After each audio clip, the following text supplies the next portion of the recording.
Hi, my name is Rachel, and today we're discussing The Fox and the Falcon, the sequel to The Deer and the Dragon, about a woman named Marlow who thinks she's been hallucinating a boyfriend, and it turns out he's a demon. I was a demon. Oh, you were a demon. Oh, I didn't realize that.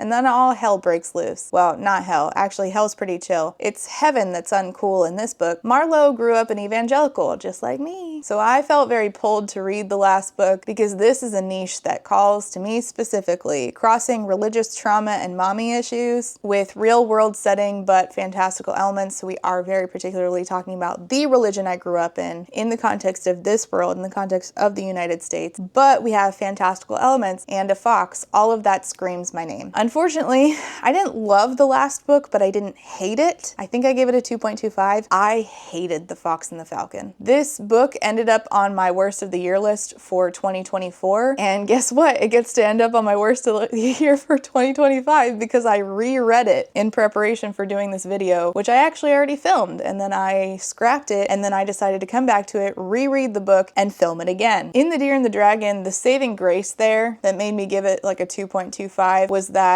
there was one part that made me tear up. It got really relatable in the religious trauma crossed over with mommy issues department. It actually had an emotional effect on me that I was not anticipating, and I thought that there were a couple of like really powerful lines. So I thought that this book would expand on that, would have more of that. I thought we just didn't have an opportunity to do it enough in the last book. We'll do it more here. We didn't do it at all here, which is devastating because, again, there are really no other adult contemporary, but with like paranormal elements, books where the main character has that very unique struggle that I also have of religious trauma meets mommy issues. I wanted that specifically. Communing with fellow ex-fundamentalists or even just progressive Christians sometimes is very cathartic. I have been a loyal reader of Rachel Held Evans's website, may she rest in peace, for years for that purpose. It's very cathartic. Speaking of Rachel's with websites, did you know I have one now? I made one with the help of today's sponsor, which is Squarespace. Squarespace is an all-in-one website building platform that makes it super easy to have a unique, beautiful, professional looking website of your own for you to engage with your audience, talk about yourself, and sell whatever product it is that you sell, or even your time. So like if you're an editor, you can easily make a website to sell that service. Whatever you want to showcase, Squarespace makes it easy for you. I'm really happy with my website. I had been wanting to make a sort of hub where people could find my content, find a way to contact me, find info about my book club. My website is readswithrachel.com. I have general info, recent videos, frequently asked questions, a contact form. It was so easy to put this together and it looks so cute. And if you don't know where to start, that's fine. Neither did I. Squarespace offers templates for you that you just customize according to your preferences. So whether you're like an author or a reviewer or an editor and you want a place to find out how to contact you or commission you, or if you're an author and you want to sell your books, they have e-commerce tools. They even have a custom merch service that you can utilize without having to worry about things like production and shipping. So whatever your online presence is, or maybe even your business, you can use Squarespace to help you organize it, market it, make some sales with a beautiful website of your own. For a free trial, go to squarespace.com, and when you're ready to launch your website, use the QR code which is here on the screen, or go to squarespace.com/readswithrachel for 10% off your first purchase of a website or domain. That's squarespace.com/readswithrachel. The link is down below, and thank you so much to Squarespace for sponsoring today's video. So where we last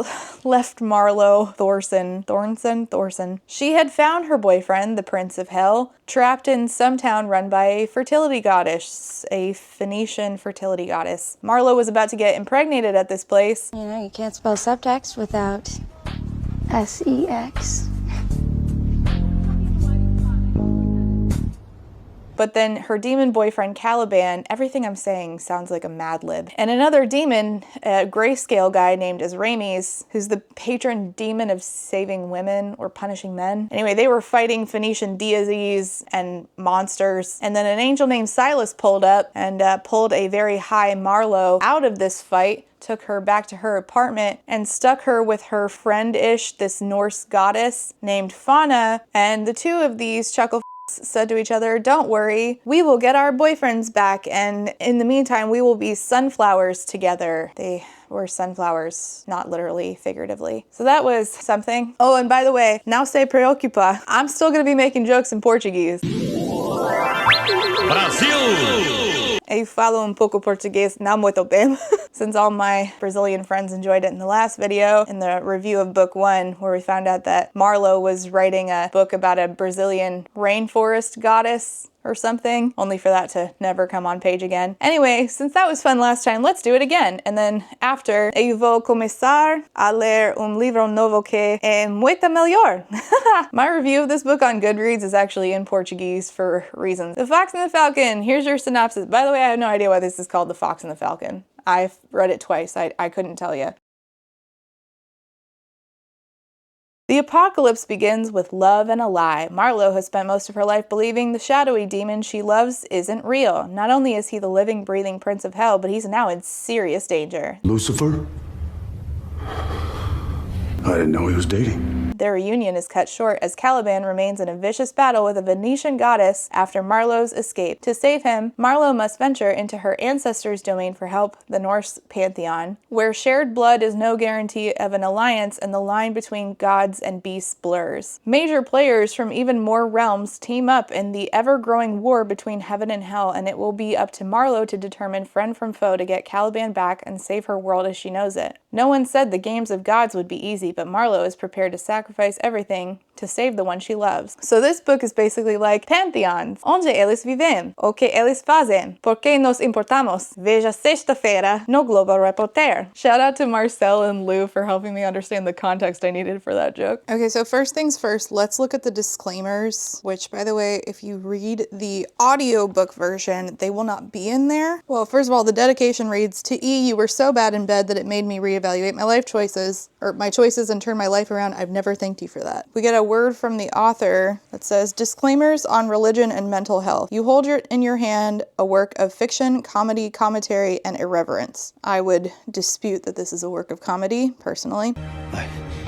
Is that a joke? To your laugh track? While it has been thoroughly researched and informed by my lived experience in the church, it is in no way representative of the religious majority or meant to be a how-to handbook on interacting with the supernatural of any realm or pantheon, or a reflection of the personalities of the beings within them. Some readers may find religious irreverence upsetting, and personifications of gods, fae, religion, and mythology may not be suited for all readers. Regarding mental health, we find Jesus Christ. Wait, should I use Jesus Christ as a swear recording this? I don't know. We find ourselves in the shoes of Marlow, our protagonist, who does not look upon her mental health journey with kind eyes. While this is authentic to my experience with mental health and the experience of many, it is in no way endorsing a world that regards mental health issues as shameful or flippant, merely as one character's walk through those waters. This extends to the way she speaks about herself, refers to her perceived experience, and her troubling internalized narrative, which permits and accepts others speaking to and about her mental health unkindly.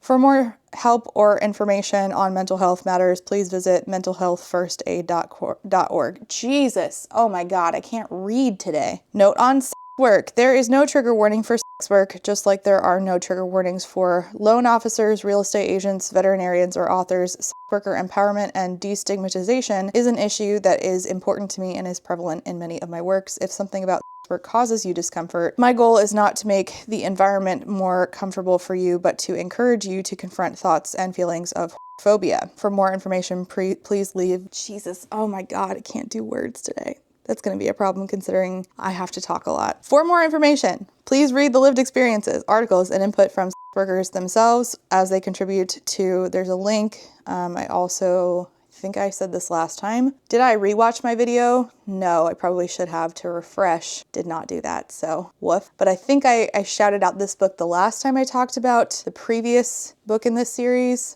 work by Heather Berg. I recommend that as it is a book about sex work by sex workers. And then we get a pronunciation guide, and I was confused because the way I was told how to say Baal, B-A-A-L, is Baal, and the way that the audiobook says Baal is Baal, but the way the pronunciation guide says it is Baal. There's also no, what are they called with the pronunciation point thing so you know how to speak? What? So I'm assuming it means Baal, but there's no thing over the A. I don't know. Why are you asking me? I just work here. I'm just telling you what my experience was with the pronunciation guide versus the inside of the book. As far as the disclaimer about sex work goes, I personally agree, but I know some people don't, and they came to talk to me about it last time, and they said that because sometimes work involves things that can be traumatic, they do appreciate a trigger warning for sex work as former sex workers themselves. And I was like, I understand that, but also wouldn't it be more helpful if the trigger warning was more specific? Because there are certain things in certain jobs that can be triggering, certainly, but I don't think those are limited to work. So wouldn't it be more, I mean, like you'd have to say the specific triggering thing that would have happened, in which case that again would not be specific to work itself. So just saying work, I don't really know how that's helpful because that encompasses so much. Not a one-to-one comparison here, but like when you say trigger warning for pregnancy, personally, I'm like, all right, what happens in that pregnancy? Does it end in miscarriage? Because that's the specific thing I need to know in order to know whether or not I need to avoid a book. I understand that some people find it's helpful. I just think that if something is triggering about that specific job, then I think that you would need to get more specific in a trigger warnings list, and vague trigger warnings are something that I keep complaining about. All right, now that we've gotten the introduction stuff out of the way, chapter 1 is literally just a whole chapter talking about how space works, except not really. It's just a whole chapter describing space. Space in its strange, ominous darkness was an abstract thing. Stars, planets, and a bright silver moon were all supposedly stitched together by nothingness. They were as vaguely interesting to me as knowing we've only explored 5% of the ocean. I knew they existed, the black holes, the emptiness, the great vast nothing, but they had no bearing on my life. Wait, are black holes nothing? I don't think they are. And all of this entire first chapter is just here to say, when Caliban and I were ripped apart, I stepped into the void, gasping, clawing, unable to breathe, and at long last I understood space. I knew the crushing pain of a life without air. Chapter 2, we rewind time back when she's 20 years old. I think in present she's 26. At age 20, she is boning somebody on the basketball team in college. There were dozens of reasons to let someone into your bed: intimacy, stress relief, boredom, experimentation, and lust, to name a few. It's interesting that both chapters start like this. Space was an abstract thing. Stars, planets, bright silver moon. There were dozens of reasons to let someone in your bed: intimacy, stress relief, boredom. It's just a writing style that I don't really love. Anyways, talking about the different reasons to let someone into your bed, I once a girl, poorly I might add, who'd spent years pining after me just so she could shake the cobwebs of fantasy from her blah blah blah. It also says that she read once in a magazine that women who'd had more than 20 partners were unlikely to find love. But Caliban wasn't my first, third, or fifth. He wasn't real after all, the man who'd haunted my steps. I'd thought about taking Caliban to bed, of course. Drench me, Lucifer! I'd pictured looking into those silver eyes while gripping the back of whoever happened to be on top of me. And she's currently doing that with, again, a member of the basketball team, when suddenly I was overcome with the misty rush of the forest floor while a candle flickered and the weekend piped through my bedside speaker. When I tell you that when I first started this book, it took me forever to figure out what the that sentence was saying. I get it now because I understand the rest of the context, but I was so confused. I was overcome with the misty rush of the forest floor while a candle flickered and the weekend piped through my bedside speaker. Whoa! She's saying that suddenly the room, there was a shift. I don't know why Caliban is synonymous with the misty rush of the forest floor. Later he gets compared to moss a lot when he's the son of the devil. Hell is like, well, it's like hell. I'm not really sure about the connection to the forest. He's not a forest deity. Fauna is. It would make more sense for Fauna to have that effect on her. Now, if it's that forests calm her and he chooses to appear in such a way that gives off that vibe, then okay. But I'm reading more into it than the book is actually saying.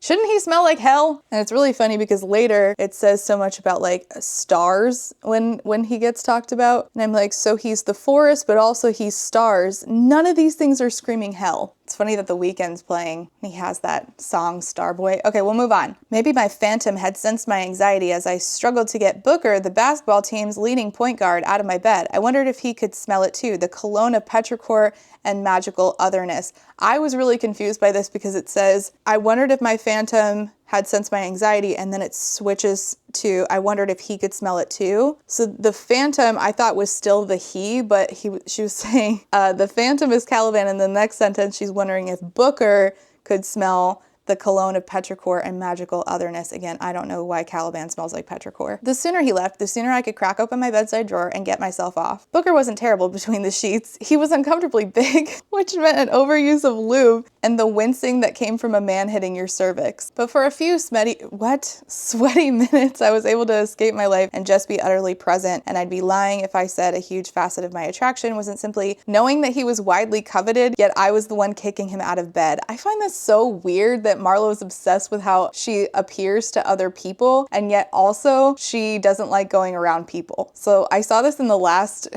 book where she's talking about walking through some building with Caliban and Azrames, who are these really hot demon dudes, and she's like, oh, the people are missing out on how hot we all look, essentially. And I'm like, why do you care about this when you ignore your own friends? Like, why do you care more about strangers and their opinion of, or at least their like opinion of your aesthetic, than you care about your own friends? And like, she's gonna talk about not wanting to go out in public so much, and yet she loves to be perceived. I don't get this woman. And it also just sounds like a really shitty thing to say. He was widely coveted, yet I was the one kicking him out of my bed. Yoicks. Será que dá pra você parar de ser uma desgraçada insuportável porque você está atrapalhando a minha evolução espiritual? She tells the guy after he finishes that she can't stay up late, and he's like, I've known you long enough to know your class schedule. You're lying. We don't have to do this booty call thing. You and I could be something. I want you to go to my games. She's like, sorry, I'm good. He gets mad and he leaves, and she says to Caliban, who's in the room, men bring a dick to the party and think it's all they need to get you off. And Caliban says, it can be. You got anything to say on the topic of dicks? And I'm like, yes, but why? I don't understand why we do this in books. It's almost like we like think that the ultimate is like P and V, where the penis causes the orgasm. And that's like 99% of the sex that I'm reading on this channel. And I'm like, what do we have against vibrators and sex?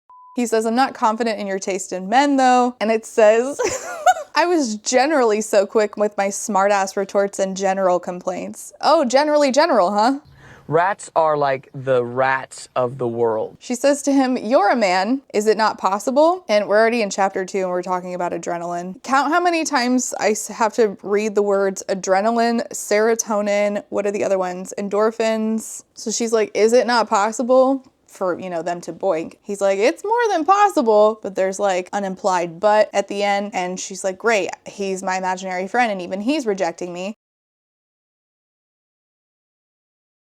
She says, you don't want me. And he says, if I've made you feel unwanted even for a moment, I've failed you. My guy, my brother in Satan, I don't understand why you don't just make it clear to her that you are in fact real. I am on book 2 and I still don't understand that. Now maybe I'm just stupid, it's fine. But I've asked other people who have read this and they don't get it either. So apparently either stupidity is contagious or this isn't well written. I am so sorry.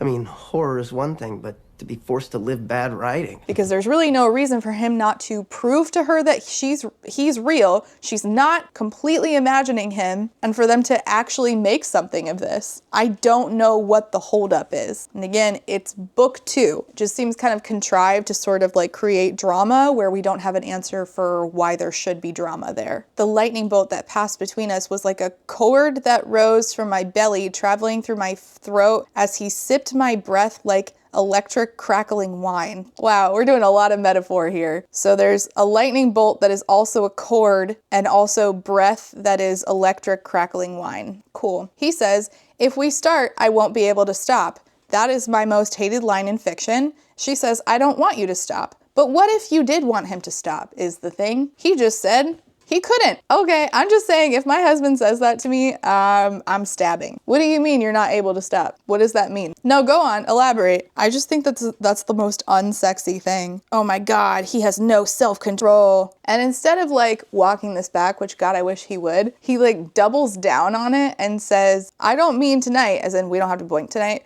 I mean, I love you for you. I love our conversations and losing myself in the labyrinth of your mind. I love championing your dreams. Jesus Christ. I love catching your tears and righting your wrongs. I don't need anything more from you to be utterly fulfilled, but if you let me into this part of your life, you will be opening a door that I'd sooner die than close. If she doesn't continue to boink him, he's gonna die. It was a warning, but it wasn't a no. You have to say it, tell me your body is mine and I'll make it so. This is just so unsexy. This is bonkers because just today I filmed a review of the Ali Hazelwood book Deep End, and like those scenes I did not hate, and the way that the man spoke 99% of the time did not give me the ick. We are in chapter 2 and I already have the ick. And it's gonna get worse. So clothes are coming off and he says, she says, I maintained my confidence right up until I saw the rock hard pillar of marble and desire waiting at my entrance. I think you pissed off my sandwich. What a great euphemism. Thank you. A rock hard pillar of marble and desire. Love it. And the blood drained from my face. He says, do you trust me? She's like, I didn't want it to hurt. My body count of sexual experiences only included 2 dicks so far, but the one with the baseball bat in his pants had been the sort of mistake I'd sworn not to repeat. I love that we're interrupting what is already like a very unsexy conversation by talking about another man's that she describes as a baseball bat. Baseball bat. Que engrasado. I continued to stare, watching with wide, worried eyes as it went in deeper and deeper and deeper. I wasn't conscious of much else as the thumping heartbeat between my legs filled me completely. She is like unconsciously pushing him away. He says, give me your hands. He says, you can take it. Don't look away. Adrenaline filled my belly. That's 2. There's my girl, came his low growl. You can take it. You just said that. It was hard to know how much time had passed. 10 minutes? To put it in? Girl! We might die in here.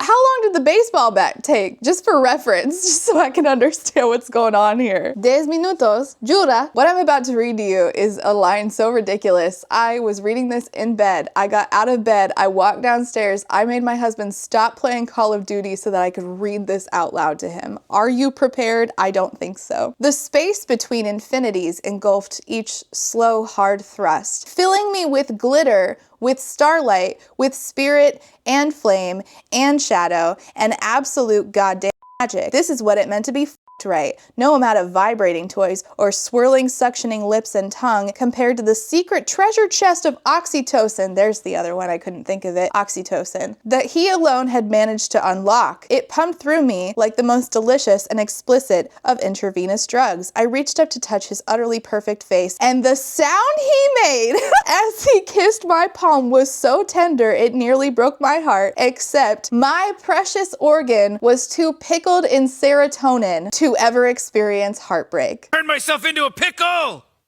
I'm Pickle Rick! Hoje ainda passo, tô fora. Bye. Oh, your precious organ was too pickled in serotonin. Ma'am, are you well? And I just want to go back real quick to, this is what it meant to be right. Being right means filling me with glitter with starlight. So at this point, I thought that that literally meant that he is inside of her and he had glitter. That's what I thought that meant. You should have your mouth washed out with soap. Later, they specifically talk about how he has never finished inside of her, and he says, and I shit you not, my pullout game is strong, which made me want to die. But the filling me with glitter, I took so literally. I'm like, oh, there's glitter in here? And I still choose to believe that he has glitter with literal glitter in it, because when she does talk about his later, even though he didn't, I guess the glitter is metaphorical at this point, but later she does say that when he finishes on her, there's like stars in his, which again, I don't know why. I don't know why the Prince of Hell smells like forest, petrichor, and moss, but then also has stars in his. I don't know. Why should I know these things? Do you know them? Que ruim. Nos acabamos de ver. Ruim. I don't even know how to say what I'm trying to say in Portuguese. It bad. We just experienced the bad place. The real hell is the glitter we experienced along the way. How do I say that in Portuguese, Lou? Anyway, it says by saying I was his, mind, body, and soul. Don't forget that in that body is your precious pickled serotonin heart. You should have your mouth washed out with soap. When I read this in comparison to The River Has Roots, again, I just cannot believe how incredibly different writing styles can be. This is so effortlessly beautiful, and this is heart pickles. All right, chapter 3, we're back in present. She doesn't know what happened to her demon daddy boyfriend. You know, at some point in time, you're gonna have to come out and talk to God. In present, 26-year-old Marlow is in her apartment with Fauna, and it says, 1 week ago, I'd been held by the Prince of Hell. Silas was there, the angel. Ezrames was there, the grayscale demon. I'd been drugged. I was panicked. I was deviously I was sobbing inconsolably in Fauna's arms. And now it's a week later, Fauna is completely fine and just chilling. Meanwhile, Marlow is panicking. How are you so calm? It's been a week. She's like, I don't even know what to do with Fauna. I don't even know like where to take her. I don't know how to explain her to anybody. It had taken long enough for me to make sense of the Skoskroa, the Nordic nymph of sugar and chaos, and I'd barely scratched the surface of understanding her. What we're gonna end up doing in this book is just constantly talking about how she cannot trust Fauna. We're gonna get hammered over the head with it. And then in the end, when she finds out that Fauna knows something about her, she's going to say that it's a betrayal. And I'm like, but we spent this whole book being hammered over the head with how you don't think you should be able to trust Fauna. People are hinting to you that Fauna is not being honest with you this whole book, Marlow. And then suddenly at the end, it's like, oh, Fauna wasn't honest with me about something. Bitch, oh my God. Vai responder não, puta. Por acaso, could you please, for the love of God, just go and find someone else's brain cells if you cannot manage to find your own and start rubbing them together. Fauna is not doing anything about the fact that both of their demon boyfriends are probably being held prisoner. And it doesn't really make sense because once they finally get to where they're being held prisoner, suddenly Fauna makes a turnaround and is like, Marlow, you have to help. And it's like, where was this urgency all the way up to this? Because right now she's gonna make fun of Marlow for being urgent about it. Marlow's like, what if we go visit that witch Betty that your demon boyfriend works with? Who are you people? Well, dear, I'm a witch. He's an angel. And I'm the king of hell. Fauna says, no, I have no idea why Fauna could not go do that. Betty worked with exclusively Ezrames, and Ezrames is imprisoned right now. Betty won't help? She wouldn't help get the demon that she has to work with back? Why? So Marlowe's like, okay, what about a different witch? Maybe one who works with a Phoenician deity. Could they channel someone from that realm like Betty does with Ezrames? And Fauna says, yeah, let me know when you find a Canaanite practitioner. If there was new intel in the Nordic network, I'd know about it. And she says to Fauna, your nonchalance is coming off pretty f***ing heartless. And I'm like, I agree, but it's also coming off illogical.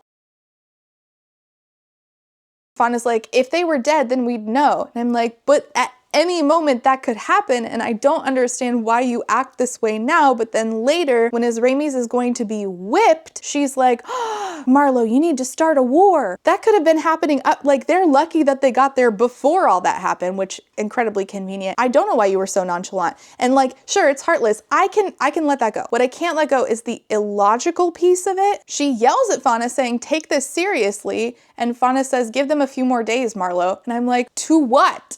To do what? Because previously they already had to go rescue Caliban from a god catcher. Is there some reason why you think that they're gonna contact you? Do you have context that matters here that would help Marlow understand and calm her down? Okay, por ejemplo, give it to me. So she finally pushes Fauna into going and finding out some information. Off page, Fauna leaves and comes back. We do not see this at all. She says they're with Anat. Anat told Baal and every heavy hitter in the Phoenician pantheon that the human author Merritt Finnegan came to Astartes clinic. You made enough of an impression on Dagon for him to corroborate your presence in Belfield. It seems they pieced together that your success is linked to being the prince's human, which is why he showed up for you. They want to see you. You can't go now, and I can't send you in there alone. We're going to need help. So the question is, why? Why can't she go in there alone? Like, you have to have everything that we do in the 400 pages of this book up to like, you know, page 350 makes sense to justify the end. And it doesn't, because the ending is Marlow goes there and says, wait, don't kill Ezrames and Silas, because we could all just fight God, as in the God of heaven.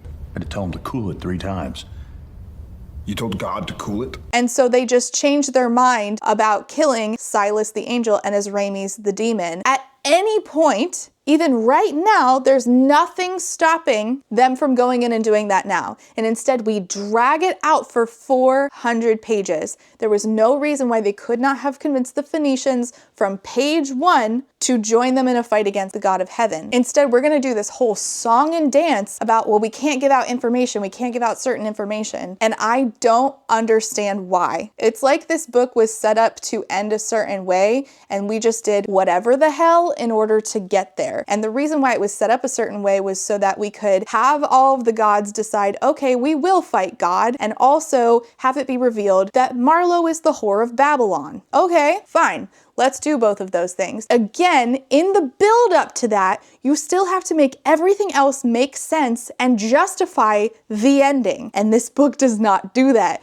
And it's way too fucking long to be excused for doing that. This honestly probably could have been a duology. This book didn't need to exist. We are just repeating what we did in the last book. We're jumping around, talking to people, getting lessons on mythology that don't really have anything to do with the ending. Everything is about Marlow. I don't know why any of these people care about Marlow, and yet she meets them. All of them love her, and then she waits until the last possible second to ask them to join the fight against God, only for her to find out, by the way, Silas the angel's like, hey, you're the whore of Babylon. And she's like, nobody told me. Everybody hinted at it. I don't know why they didn't tell you. Because what's going to end up happening is you're going to be instrumental to bringing down God, who you already agreed to join in a war against. What is the point of this? So instead of just going and saying, okay, can we have our people back and we will join you in a fight against the God of heaven, Fauna's like, let's go gather allies and we'll go there, but we can't reveal our true intentions. Marlow's like, okay, do you know Thor? He's a legendary fighter, right? Fauna says, first of all, you sound stupid. And I'm like, you don't say.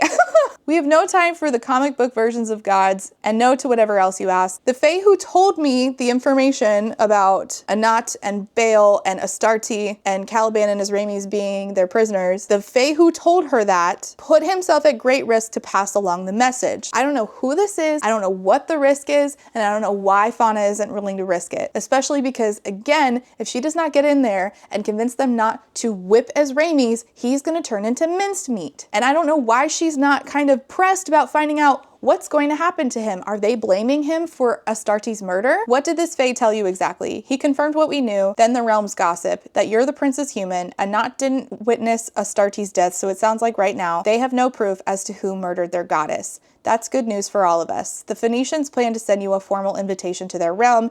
He said he'll volunteer to deliver the message. Why? What's in it for him? Marlow says. And Fauna just won't tell her. You wanted me to strike a deal, I struck a deal. The specifics are none of your business. So we just keep Marlow in the dark and keep the reader in the dark in a way that is so unsatisfying. Benjamin Percy talks about suspense, building suspense, and like when to keep your reader in the dark in the Skillshare class I took. And I thought that that was so brilliant. This book is like how not to keep your reader in the dark. I can't answer that because I don't have an answer to that. So therefore, I'll just make mean Fauna say, I'm not going to answer that, and therefore solving my problem. It doesn't solve the problem. It's just hand waving.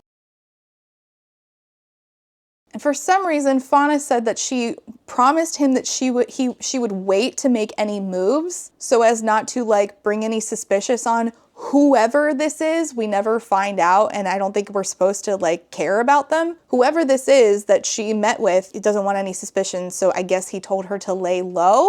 But Fauna is a literal goddess, and it doesn't sound like whoever she met with is. I don't understand. But she's like, we can't dime him out. Why? Why does Fauna care about this? And she's like, besides, if Caliban was like really a prisoner, Hell would have sent reinforcements to rescue their prince. My source made it sound like he's remained in their realm of his own volition. Azrames, on the other hand, he has no titles. They have no reason to keep him alive. Caliban might be there for him. You are making an awful lot of guesses instead of just trying to, I don't know, go there, strike another deal.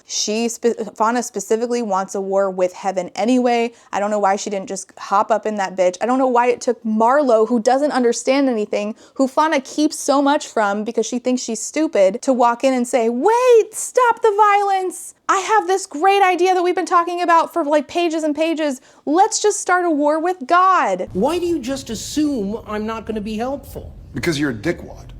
But I'm your dickwad. Anyway, I promised him Marlow, our word is bond. Running to the Nords without cause looks suspicious. If we play our cards right, we might still find a way to get them to fight with you. What's up, demons? It's me, your girl. I'm editing this and I just wanted to note here that it said my word is bond as in fauna, but there's no word as to whether or not she could tell Marlow.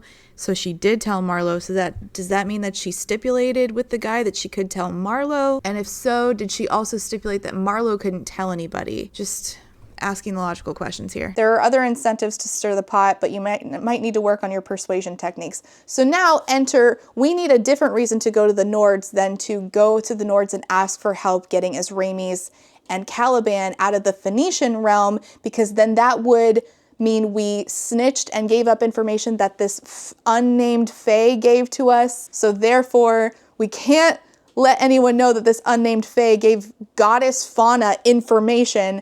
Therefore, we'll just wait until something else pops up, hopefully, that we can take to the Nords and ask them for help with as pretense. This is a fucking mess. But don't worry, it finds something. It gets thrusted in here with the space between infinities that they can take to the Nords. And it's a similar situation to the last book where it's tied to a man being shitty to her because she was a former sex worker. So it's like we're repeating the last book. The inciting incident is a former client is a piece of shit. But we'll get there. Fauna's like, well, what do you want to do to pass the time since we can't lead anybody to finding out that this Fae guy gave me information? Do you want to swap sex stories? Marlow's like, no, I don't. Oh, Caliban's not good in bed, trying to protect the prince's reputation among the realms since he's been outshined by some country boy named Jake in the back of a pickup truck. The country boy was a girl named Sasha. It was arrested in 1974 something or other, and she was an uptight law student looking to break a little tension over summer break. I put a blow-up mattress in the truck bed, packed a picnic, lit citronella candles, and it was adorable. Thank you. I didn't need to know any of that. What I need to know is why Fauna gives a shit about not ratting out this random fae who gave her information. I also want to know why we can't just, again, go to the Phoenicians and be like, we're with God? Yes? No? Fauna figures out that the password to Marlow's computer is Caliban69, and FaceTimes Marlow's only two friends in the world who she treats like absolute dog shit, which are Kirby and Nia. She's like, let's go hang out with your friends. Marlow calls Nia her sister and says, what, we don't look like we share a parent? That's racist, Fauna, because apparently Nia is black, and I had no idea that that was true in the last book. Of course, my colorless skin and Nia's rich brown look nothing alike. Colorless? Are you translucent? They go to Nia's house for dinner and drinks. Kirby is there, and Kirby is Marlow's non-binary friend who they've been friends since Marlow was in, I think, elementary school. I think she was 10. Kirby uses they them pronouns, so when Fauna says Peaches hasn't finished her drink, Fauna calls Kirby she, and Marlow corrects saying they. Too tipsy to have a strong reaction, but nowhere near wasted enough to allow even a feral forest nymph to misgender my closest friend. What? Oldest friend. So they're like, hey, Fauna, by the way, who are you? Because Marlow doesn't have any other friends. There's no use pretending she has a life. Let's cut to the chase. Are you seeing each other or what's going on here? Fauna says, Marlow's unbearable. I'd kill her if we dated. She's taken, and they panic, and she's like, yeah, she's dating my brother, Cal. So that's how they describe how they know each other, and she says that they met while Marlow was an escort. Now here's the thing, that's fine for this to be it's just that we created drama. Marlow, knowing her own friends were gonna ask questions, in the car on the way over, she could have said, hey, Fauna, they're gonna ask how we know each other. We can just say that we met while I was an escort. And if you wanna say Caliban's her brother, say that shit too. It's just, I don't know why we wouldn't set ourselves up for success. And the only answer I have is Marlow's stupid. We get told constantly how smart Marlow is, and yet here we are. They're like, wow, if your brother is half as good looking as you, and then we missed an opportunity to call him devilishly handsome. Kirby, though, is still annoyed that she didn't tell them she's dating somebody, and she's thinking to herself, because he's a demon, Curbs, because he's invisible, and I spent decades insisting he was a hallucination because I grew up in the church and then became a devout atheist who mocked the sandbox of religions by writing mythology books. Tem algum preconceito? Contra crente. Because I loved him so deeply, it's as if his blood is my blood, his bones are my bones. I'm always thinking about your blood, my bones. Libro que é muito melhor. And she's thinking, all of this has happened because I fucked up and the only thing I want is to run to him. Kirby says, oh, so it's serious? Well, then you're not off the hook, Marlow Esther Thorson. Fauna says, what's with you and all your names? Look, Snooky. Can I call you Snooky? No, it's Nicole now. And I'm surprised by this because Fauna herself has multiple names, but she says Peaches here, as in Kirby, is the only one smart enough to use a pseudonym. Kirby is Kirby's chosen name. And I'm pretty sure that Fauna scolded Marlow for this in the last book. Anyways, Marlow's phone starts ringing. It's her agent. And meanwhile, on the TV, there is a politician who's very familiar to her. And on the screen next to said politician is her author headshot. Merritt Finnegan, author of the best-selling Pantheon series. This guy on this politician is crying next to his wife and his children. Republican Senator Jeff Christensen, father of 3, distant relative of the Rockefellers. Well, I believe in good old American values, like unlimited growth. And a staunch advocate against social issues for which I loudly advocated. Loudly advocated where? I literally don't know what the she's talking about. If there's one thing that I'm gonna call Marlow, it's a hermit and not an advocate. He shelved his morals to spend roughly $12,000 to $15,000 on me every single month. His vices had paid off my car and bought me 3 of my favorite Gucci bags. To wear where? Where do you even go? All you do is sit in your house. The senator had been caught in a prostitution ring. The scrawling words proclaimed he was at the center of a defamation case regarding scandal. My love for theology as a Christian and a family man led me to an interest in world religion so I could better understand my faith, which extended to Merritt Finnegan's books. When we struck up a friendship over my desire to become a more educated person in global theology to deepen my own faith, I had no idea that she was a professional escort. So they're watching the TV, her agent's on the phone, and her agent's like, this guy's a scumbag, our publicists are gonna work on it, you should just drop off the grid for a little while, I can put out statements in your name. Marlow's like, oh, so he's claiming he didn't know I was a sex worker, so cheating on his wife is supposed to be better? And honestly, yeah, so that's very accurate. Like in the circles of Fundyland, if you're caught cheating, that's one thing. If you're caught cheating with a schmex worker, that's a whole other thing. And especially if you end up like Jimmy Swaggart doing it twice. So she says, all right, take a vacation, lie low, go to Fiji. Ink House, which is her publisher, will handle this. She says to her agent, thank you for handling this and not saying I told you so. And her agent says, no use crying over spilled milk. That's what paper towels are for. I'm like, are you the paper towel in this scenario? She turns to Fauna for comfort, who changes the television station to Rick and Morty, or what I assume is Rick and Morty. I'm Pickle Rick! She's like, well, I have to disappear. I have to go on vacation. Please don't call my mom, because in the last book, they were so worried about her after she fell off the grid that they called her mother. And so Marlow's like, so now can we go to you-know-who? The Nords, which is Nords right? That's what the book calls them, but I don't know. And Fauna's like, I know you wanting to take that trip, but we promised we'd wait to go on that vacation. Are you really asking me to go now when I made an oath? Marlow's like, we aren't going to the Nords to gather troops. We aren't breaking any promises. I'm part Nord, and one of their own is being doxxed. I have the right to demand help from my gods. Chapter 5 starts with a definition of the word doxing. To publicly identify or publish private information about someone, especially as a form of punishment or revenge. Example 1. The Republican senator doxed the sex worker, outing her despite having enthusiastically and consensually soliciting her services in order to ruin her life and save his spineless, pathetic, sorry ass. Example 2. Doxing gets sex workers killed and is never, under any circumstances, okay. After years of being careful, after years of protecting myself, the mortal room had been destroyed for me. The Nordic realm was the only answer. The mortal room? Is that a typo, or am I missing something? Was it supposed to say realm? Because then it says the Nordic realm. I don't know. In an earlier part of this book, it says the winching disappointment. And sometimes I'm just wrong about words, but I don't think that appointment winches. She's wondering why Fauna doesn't really give a crap that this guy doxed her. Fauna says, I know I'm mean to you, so I think you forget a few things. I'm smart, capable, and I love you. I'm a mother goddess, and I have very important friends on your side, and I know where Jeff Andrew Christensen works and where he jogs every day. And I'm like, okay, well then what is stopping you from taking this guy out yourself? And if you're gonna go to the Nords under the pretense that you're just going for help about doxing, why can't you just help?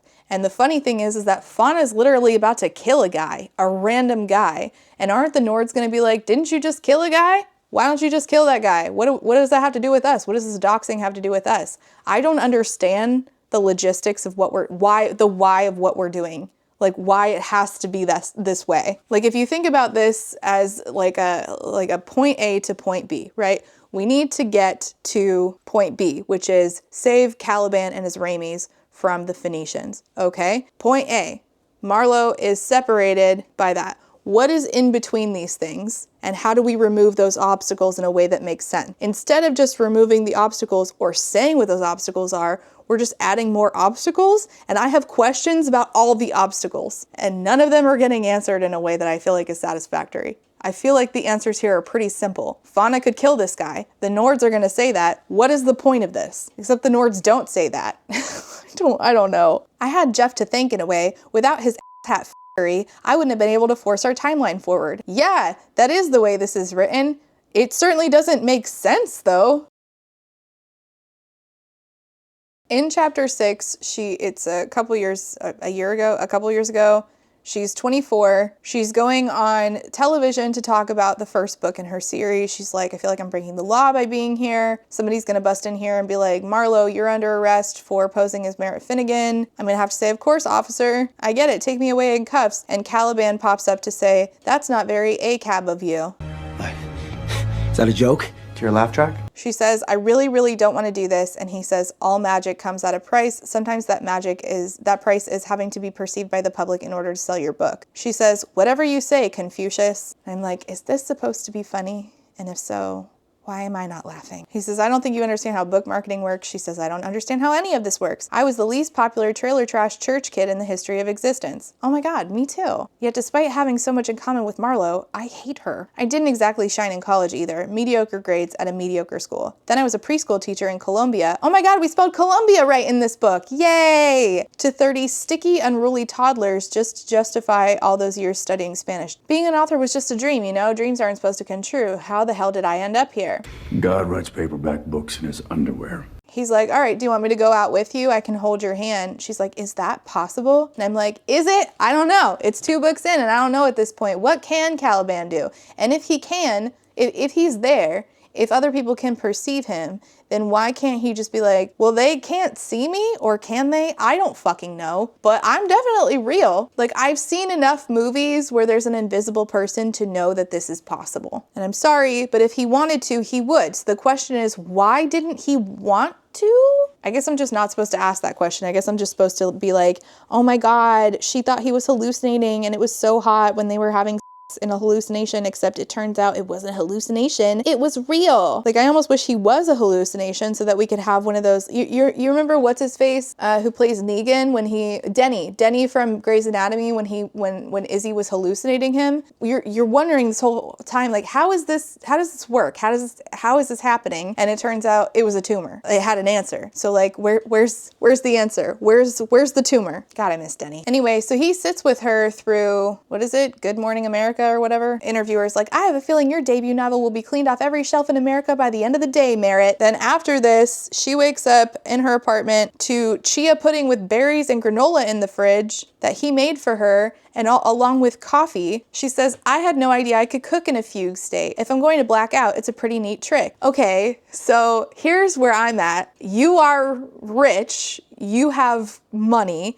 I would just set up cameras in my apartment and prove to myself that I didn't put that berries and chia pudding in the fridge. Pretty easy way to figure out that it was not in fact you. And again, if she wanted to, she would. So like, I just don't understand why she doesn't want to. Why wouldn't you want to prove that to yourself? Cameras are like 35 bucks on Amazon. They're pretty easy to install. 35 bucks for you to have peace. But then again, she wouldn't even need to do that if he would just explain, I am real. We can go outside and I can prove it to you. I could bump into somebody. I just don't understand why we're not doing that. Like, I keep asking. Not fighting my existence today, then, he says. I love being crazy if it means I make myself coffee while getting to pretend I have a boyfriend. And he says, I'll take what I can get for now. And I'm like, wait, what do you mean for now? What was the long-term plan here? And why did you never talk to her about it? She probably would have been in on it. She has nothing keeping her here. She doesn't talk to her family. She ignores her friends. What is possibly keeping her in the mortal realm? Why don't you just be like, wanna f off to hell together? She'd say yes! Instead, he's making her chia pudding and indulging the idea that he's not real. And saying, wouldn't be surprised if everyone in the nation went out and bought a copy of your book. That would put me on a list for sure. Is that what you want? And then we have a whole paragraph explaining how book lists work, including how no one knows how the New York Times works. If you really want to publish more books, I guess that's okay with us. Wow. Really? No, not really. Who fucking cares? Why isn't the devil's son explaining to you that he's real? Instead, we're just doing another scene. A steady heartbeat had already begun to thump between my legs. And he tells her, I live to make you, but I am utterly fulfilled as your friend, protector, or confidant. I'd die happy just for the chance to sit in silence with you, knowing you understand how I feel for you. She thinks that she's hallucinating you and she is suffering because of it, and you're doing nothing to fix it. And that's supposed to be what? Romantic? I don't get it. What is stopping him from telling her that there's easy ways for her to realize that she's a real entity? I've been tortured by the devil himself. Maybe I was an absolute nutcase, but my vivid imagination had helped me write not one, but 2 books. What's more, apparently I just unlocked the fantastic new ability to make coffee and chia pudding while napping. Thanks, insanity. If this were happening to me, and I was like, oh, my mental health's gotten worse. But has it? Because I don't actually know how to make chia pudding. I'll set up a camera and figure out if this is real or not. Like, what's stopping either of these people from doing the logical things? If I could just get a quick answer to that, I think I'd be a lot happier. Perhaps I was alone with my vivid imagination, but this was so much better than watching on my phone with one hand while holding my Hitachi in the other. When it came to indulgences, I created the best around. I don't know, if I was like really in love with somebody and I was a demon and I was like popping in and making chia pudding, I would want credit for that chia pudding, first of all. And I also would be like, this is obviously causing you distress. Bawled her eyes out in the shower thinking that she was losing her marbles in the last book. And instead of just being like, let me find a way to convince you that this is real, he's just like, they're there. Why? Back in the present, her and Fauna are heading towards going to the Nordic realm, the Norse, and she has her, what is it called again? How do you pronounce this? It's her pendant. Okay, so the pronunciation guy says that it's an olje, and it's spelled like this. Problem is, I knew I needed the olje, but apart from the enchanted brooch, I was lost. I'm like 99.5% sure that the word that we're supposed to be using there is brooch. So part of the confusion here about brooch versus brooch is that both of these words, OO and OA, they're homophones, so they're spelled differently, but they sound the same, which I realized while watching Drew Afualo because she was doing a red carpet event, and I'm watching this video and somebody was like, and my brooch, and I was like, oh my god, yeah.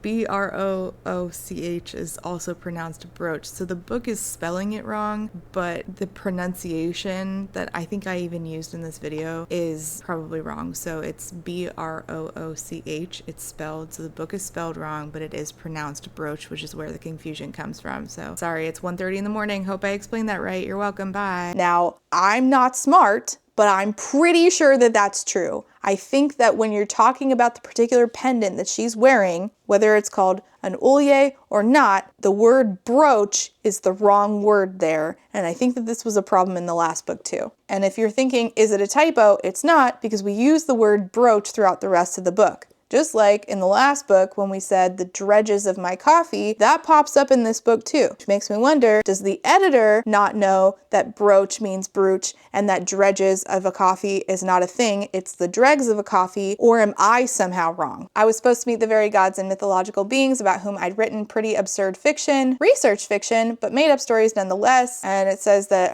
her fingers of her free hand wrap around the brooch, not brooch. So she asks Fauna, you're just a normal person there, right? That's what Silas said about you, Silas the angel. Fauna says, you think they're going to send a nobody to watch the prince's human? I'm no more of a nobody than you are. And you, Marlow, Merritt, Maribel, are not a nobody. And she talks about how she doesn't even like leaving her apartment for the promise of brunch and bottomless mimosas, but she's about to travel somewhere terrifying and otherworldly, and it wasn't even the Phoenician realm to rescue Caliban. Rome wasn't built in a day, sure, but maybe Romulus and Remus would have hurried their city along a little if their soulmates had been at stake. Wasn't Remus not? Never mind, we don't have time. So they go to a foresty area, a park. They go to a park and a security guard comes upon them and it says, hey, a man's voice sliced through the air. His flashlight may as well have been the LED brights on a douchey pickup truck as it was utterly blinding. What do we have here? Park's closed, ladies. You should both stay here while I call the cops. Unless, Fauna says, unless what, pig? We suck your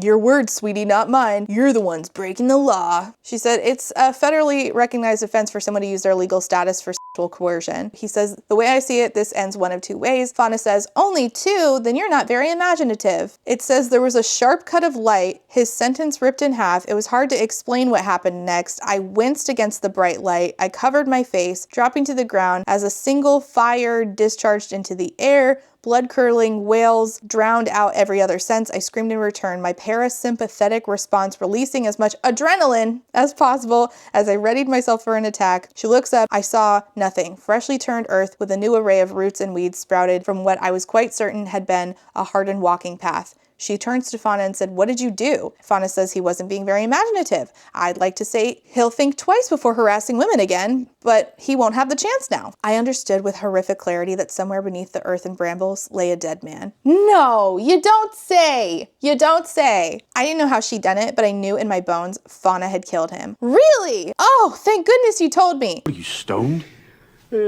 Generally. I stared at Fauna and for the first time wondered if I was safe with her. I scolded myself for the thought. You literally don't know her. You have known her for 2 seconds, but I couldn't talk myself out of the terror when I looked at her. She's literally a goddess and often doesn't give a shit about you. So yeah, I think you should I think that should be a trend. I think that should be like the baseline. And again, this brings us to the question of if she was willing to kill this random dude for just saying something sexual to them, which like total douchebag, but she killed him for that, okay? Why is she not willing to just kill the guy who's doxing Marlow then? What's preventing that from happening? And why isn't Marlow just asking that question? Why one and not the other? Send Marlow to actual Fiji and make it look like this dude died in an accident while Merritt Finnegan was out of the country. That way, when she comes back to the mortal realm, the guy's already gone. Anyway, in the next chapter, they're in the Nordic realm. I thought to recall any moment in fantasy, in mythology, in literature that could give me the language for what I saw the moment I stepped foot in the Nordic realm. Yeah, it's hard to beat comparing a flashlight to douchey LED lights, so certainly you can't top that and try to describe the Nordic realm. I scrambled through nature documentaries, through cinematic masterpieces, through decades of great works of art as I stared and stared and stared. I'd spent my life training to have a rigorous frame of reference for the fantastical. And yet, when you see a bright light, the best you've got is LED lights. This was more bizarre than Murder by Vines ever could have been. The mountains made the Swiss Alps look like anthills. The peak had a susical curve to its tip. Oh my god, we entered the realm of the Grinch! Welcome to Alfheimer. She just keeps saying holy shit, and Fauna says, good job, wordsmith, that's why you're the famous writer.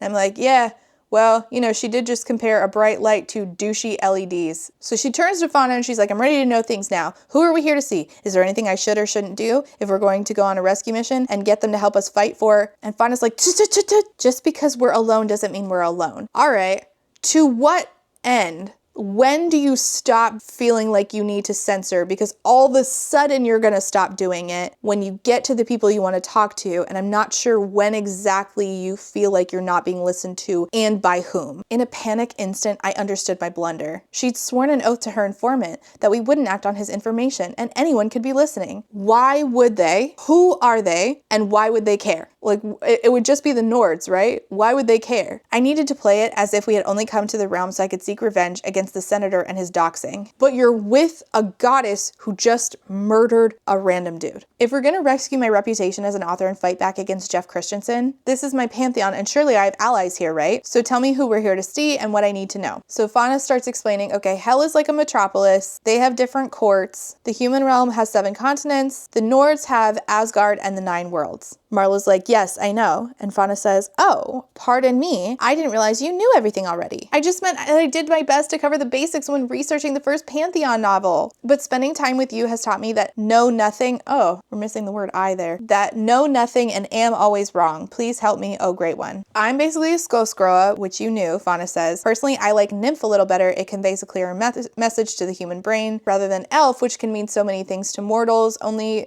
0.3% of your kind speaks a Scandinavian language. By the way, it's irresponsible to write a book on the Nordic realm for an English-speaking audience without including a pronunciation guide. The A with a little circle above it is pronounced O. Why is that so hard to grasp? I'm so confused now. Like, the pronunciation guide is 1 page and that's not even on there. Fauna, the same book, is like, it's irresponsible. And then the book that she's in didn't do it. I'm so confused.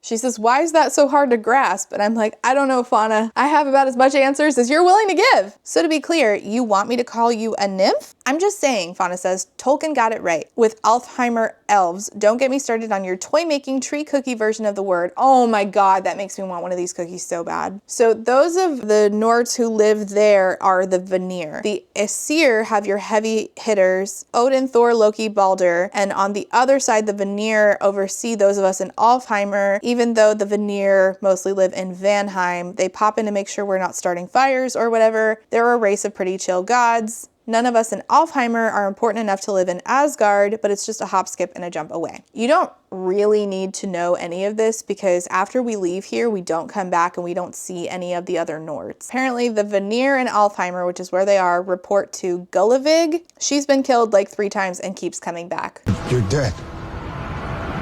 Yeah, I was. Freyr and Freya are too important for the day-to-day, so we talk to Gullivig and she talks to them and so on. It's like a manager-supervisor situation. Again, none of this is really important to the context of this particular book. They talk about how there was a war, the Aesir absorbed the Vanir, we were unified after the peace treaty, and Marlow says, I remember the War of the Gods from the Poetic Edda, which is something I don't know anything at all about, sorry. She's like, so the point is, we are going to go talk to people who are not chill with the status quo. You don't go to Jeff Bezos for tax reform against billionaires. You're going to rally the masses. If you want someone to help you seek revenge against a politician, you ask the citizens. And if you, hypothetically, wanted to dabble in a war between heaven and hell, we'd need some renegades. Good thing we're not here for that, right, Merritt? First of all, whoever you're not trying to talk to, are they not going to hear you? Okay, so if my 2 kids are saying stuff behind a door, right, and I can hear them, and they're like, we can't let mama know, so we have to talk in code,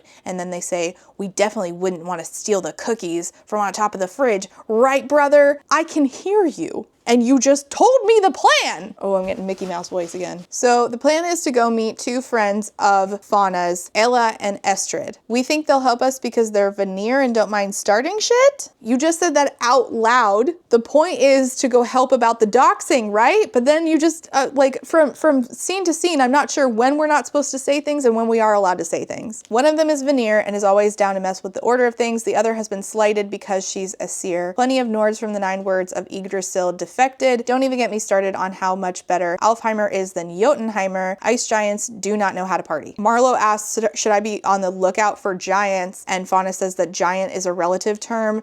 Take Loki, for instance. She says he's technically a giant, but he got Tom Hiddleston to portray him. Great PR move on his part, which is why I'm sure he has a cult of new devotees. She's like, okay, so we're going to Ella and Estrid's place to see if they want to go on an adventure to do some retribution. And Marlow's like, yes, demonic and angelic political justice, referencing Silas without saying it. And Fauna's like, let's play that one by ear, see how we feel about all parties once we get there. Marlow says he's up to something. It was exhausting to wrap our conversation in deceit, but a promise was a promise. What do you mean? You just said that one of them is Fenrir and down to mess with the order of things. That has nothing to do with the doxing. That is just saying out loud what you're actually here for. I stuck to the script. As I said, I know he'd help us with the senator. You have more religious trauma in your pinky finger than most people experience in a lifetime, Marlow. You're the last person I'd expect to argue on heaven's behalf to go against their political interests. So what, you think he's gone rogue? Anyone actually interested in like overhearing this conversation and taking anything from it is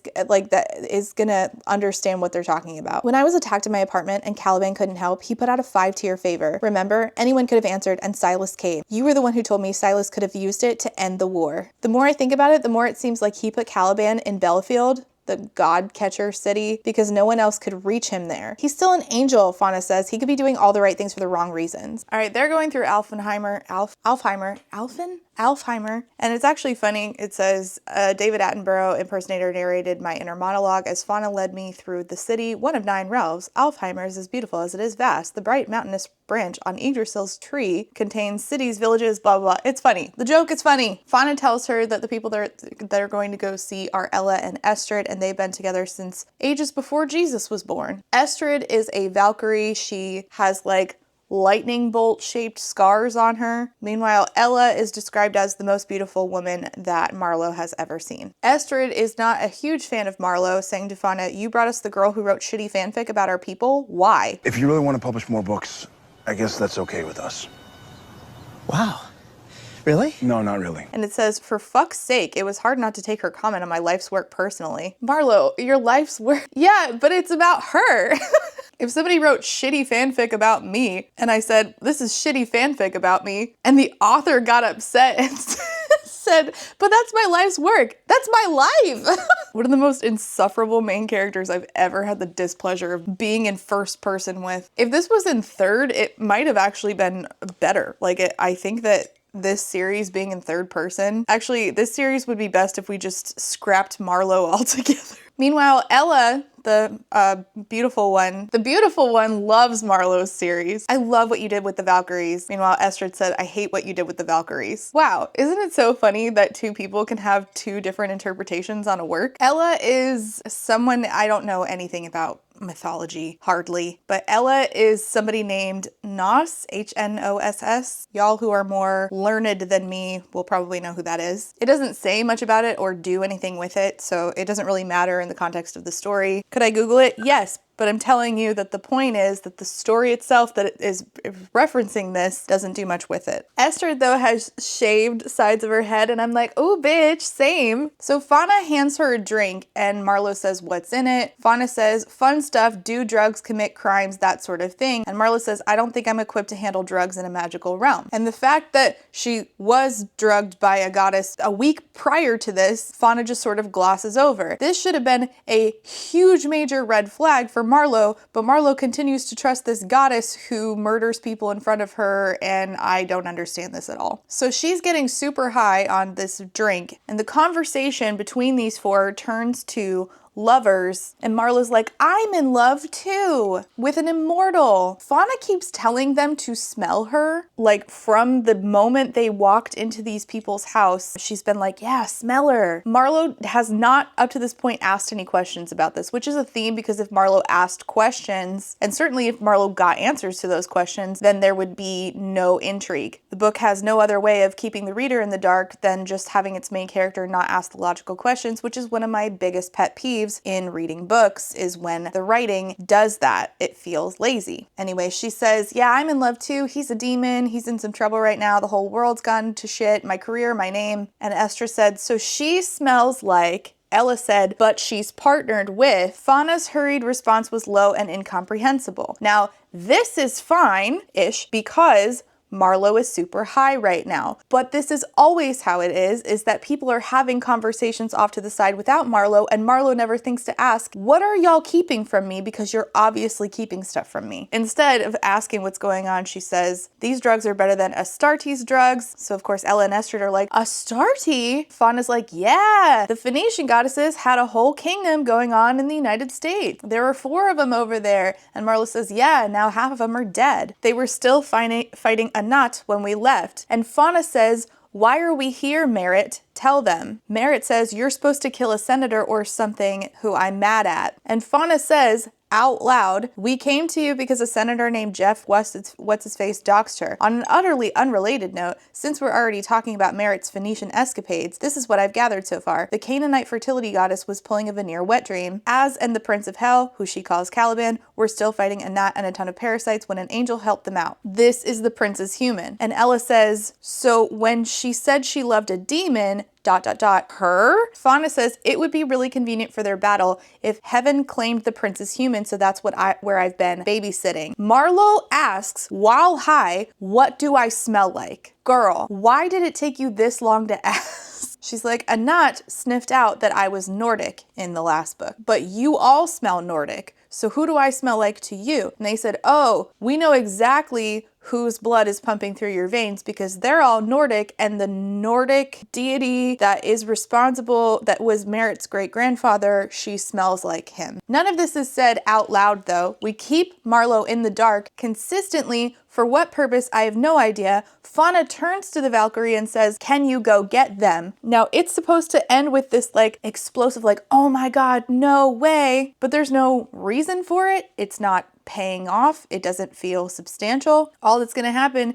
is that the Valkyrie is going to go get Merritt's great-grandparents, one of whom is a deity. The Valkyrie, Estrid, is like, of course you f***ed with another pantheon and need help cleaning up your mess. And Ella's like, oh, Fauna, you've really buried the lead. And Fauna says, we're in over our head. And I'm like, hold on. So you're saying all of this out loud. So what was the point? Who were we not saying out loud to that what you actually needed help with was going and getting the prince and the other demon guy from the Phoenicians? Why did you have to bury the lead? Why did you have to drug Marlow? And in fact, if this was all that needed to happen in order to go get the great-grandparents, then why didn't you just tell Marlow beforehand that you needed to set up this conversation in such a way that would lead to this? Why did you need to keep Marlow in the dark? Why did we need to do this at all? I guess it's for plausible deniability, but I'm not really sure that you have any more plausible deniability because you just said it out loud. What are the rules here? I don't understand. All she says is, I'm a bit tongue-tied until certain events click into place. I don't understand that. How are you tongue-tied? You just spelled it out. And Ella says, don't you think she should be told before we ambush her? And the unspoken thing is here with her great-grandparents. And for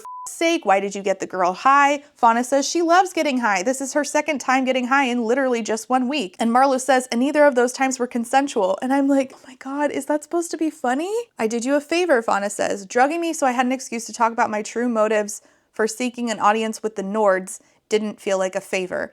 It's not. And also, how and why was this necessary? Why did we have to do it like this?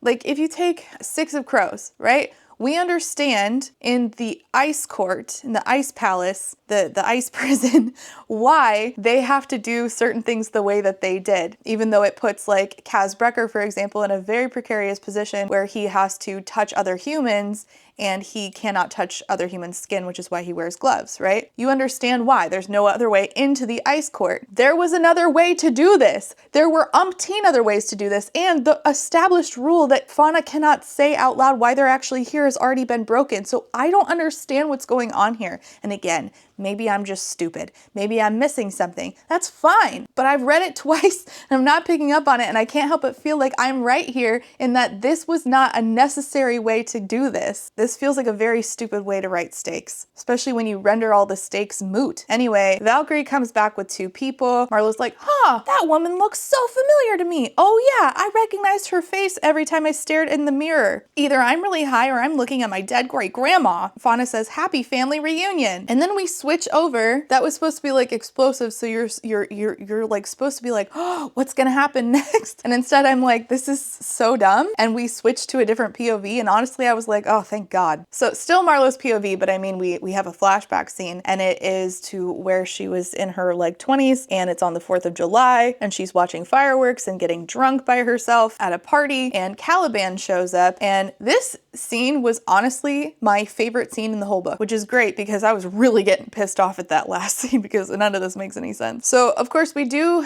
the thing where it's like, you know, nobody can see us. I wish we were just another couple on the beach. They hold hands and walk, and she's not sure if the people staring at her can see him or not. I'm not sure if the people staring at her can see him or not. That's not the point. That all annoys me, that, you know, he doesn't just say, well, we could prove that I'm real here and now, right? Doesn't matter. What matters is that we actually talk about Marlow's like religious stuff. Sometimes in moments like this, I miss being in the church, she says. He says, I make you miss the Bible? I just miss the sort of catch-all gratitude that came with having a single source for everything. I miss being able to look at a sunrise and thank God. I miss being sad or sick or scared and knowing exactly who to pray to. And tonight, it would be pretty fucking nice if I had someone to talk to. And he says, talk to me. So the end of that paragraph ruined it. But before that, I was like, oh, I feel that. That is so relatable for anybody who has ever deconstructed. You have so much security in knowing that your faith is real. And then when you have to grapple with doubts of your faith, it feels like your entire floor has crumbled beneath you and there is nothing to hold on to. And you do miss it. I desperately miss it. I miss the community of church. I miss the security of church, or at least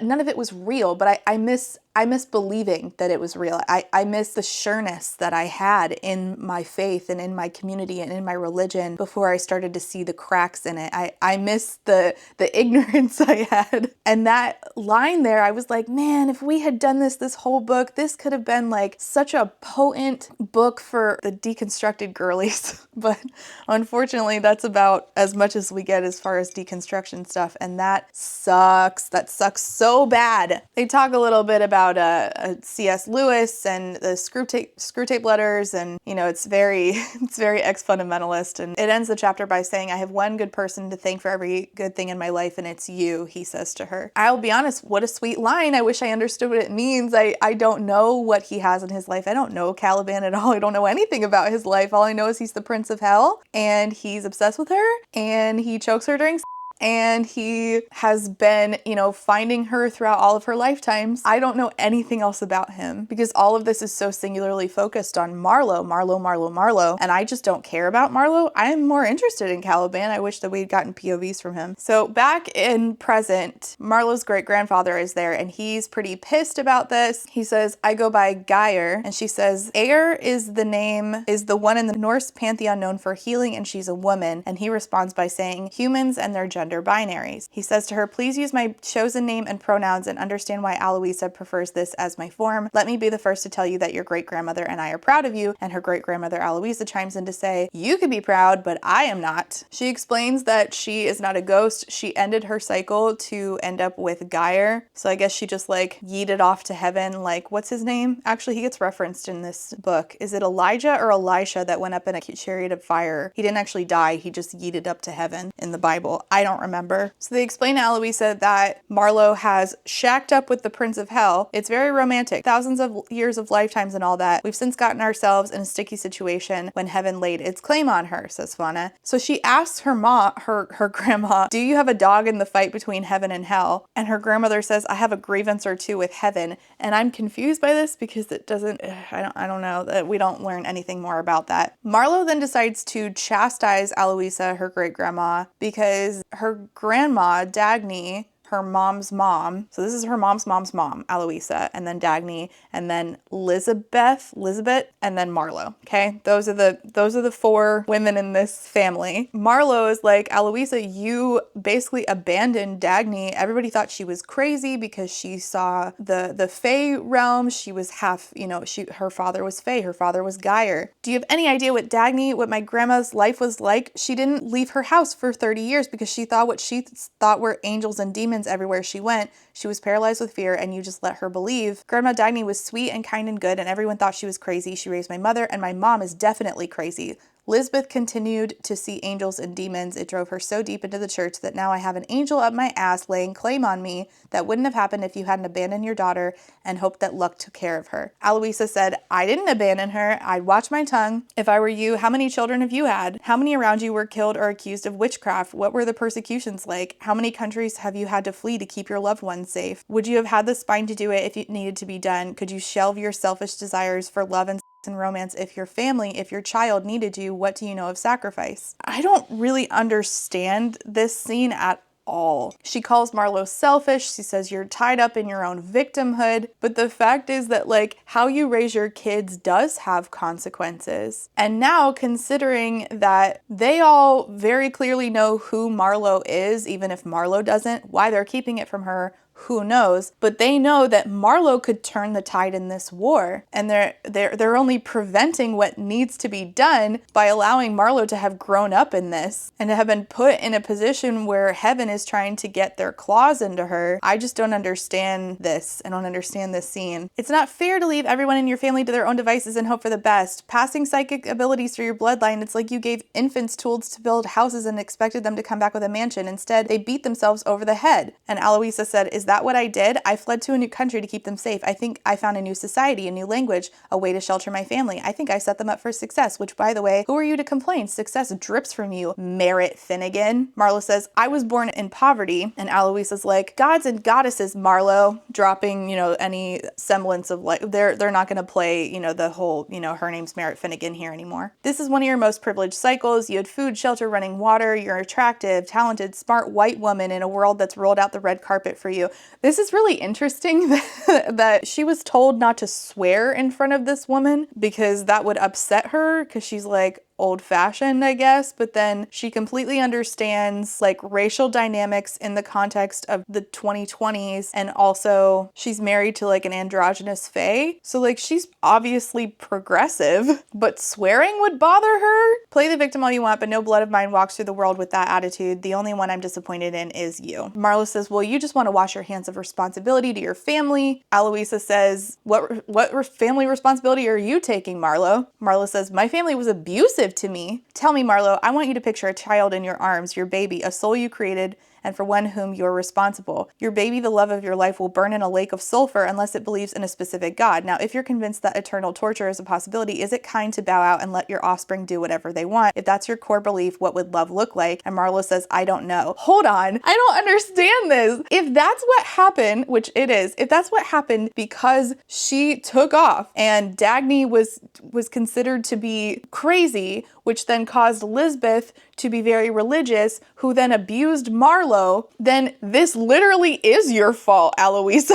Like, it literally is your fault, because you could have prevented that by being honest and proving to your daughter and your granddaughter that these things that they were seeing are real, instead of religious warfare, spiritual warfare, supernatural warfare, whatever you want to call it, only according to like the fundamentalist evangelical Christian belief. If your granddaughter is being abused, do you not have the responsibility to step in if you have knowledge that could prove that the stuff that Lisbeth believes is wrong? If that's the reason she's abusing her daughter and you have that knowledge, then why didn't you prove her wrong so she'd stop abusing her daughter? I don't understand. Instead, she says, I think it would be loving for her to do everything she could to try to get her daughter to accept that deity and go to her version of an afterlife. Then you admit then that you're not doing your own version of love, because you're not doing everything you can to make sure that the like mental well-being of your daughter and her daughter's daughter is intact. I don't understand. Given the foundations of her perceived reality, she has no other avenue. You are the other avenue. Oh my Lord, I don't get it. Marlow's like, so you're saying she wasn't abusive? Aloisa says, I'm saying two things can be true at once, and that's uncomfortable. You don't have to accept or live with abuse, but it's a lie to write a narrative wherein your mother doesn't love you. I think this is kind of weird and gross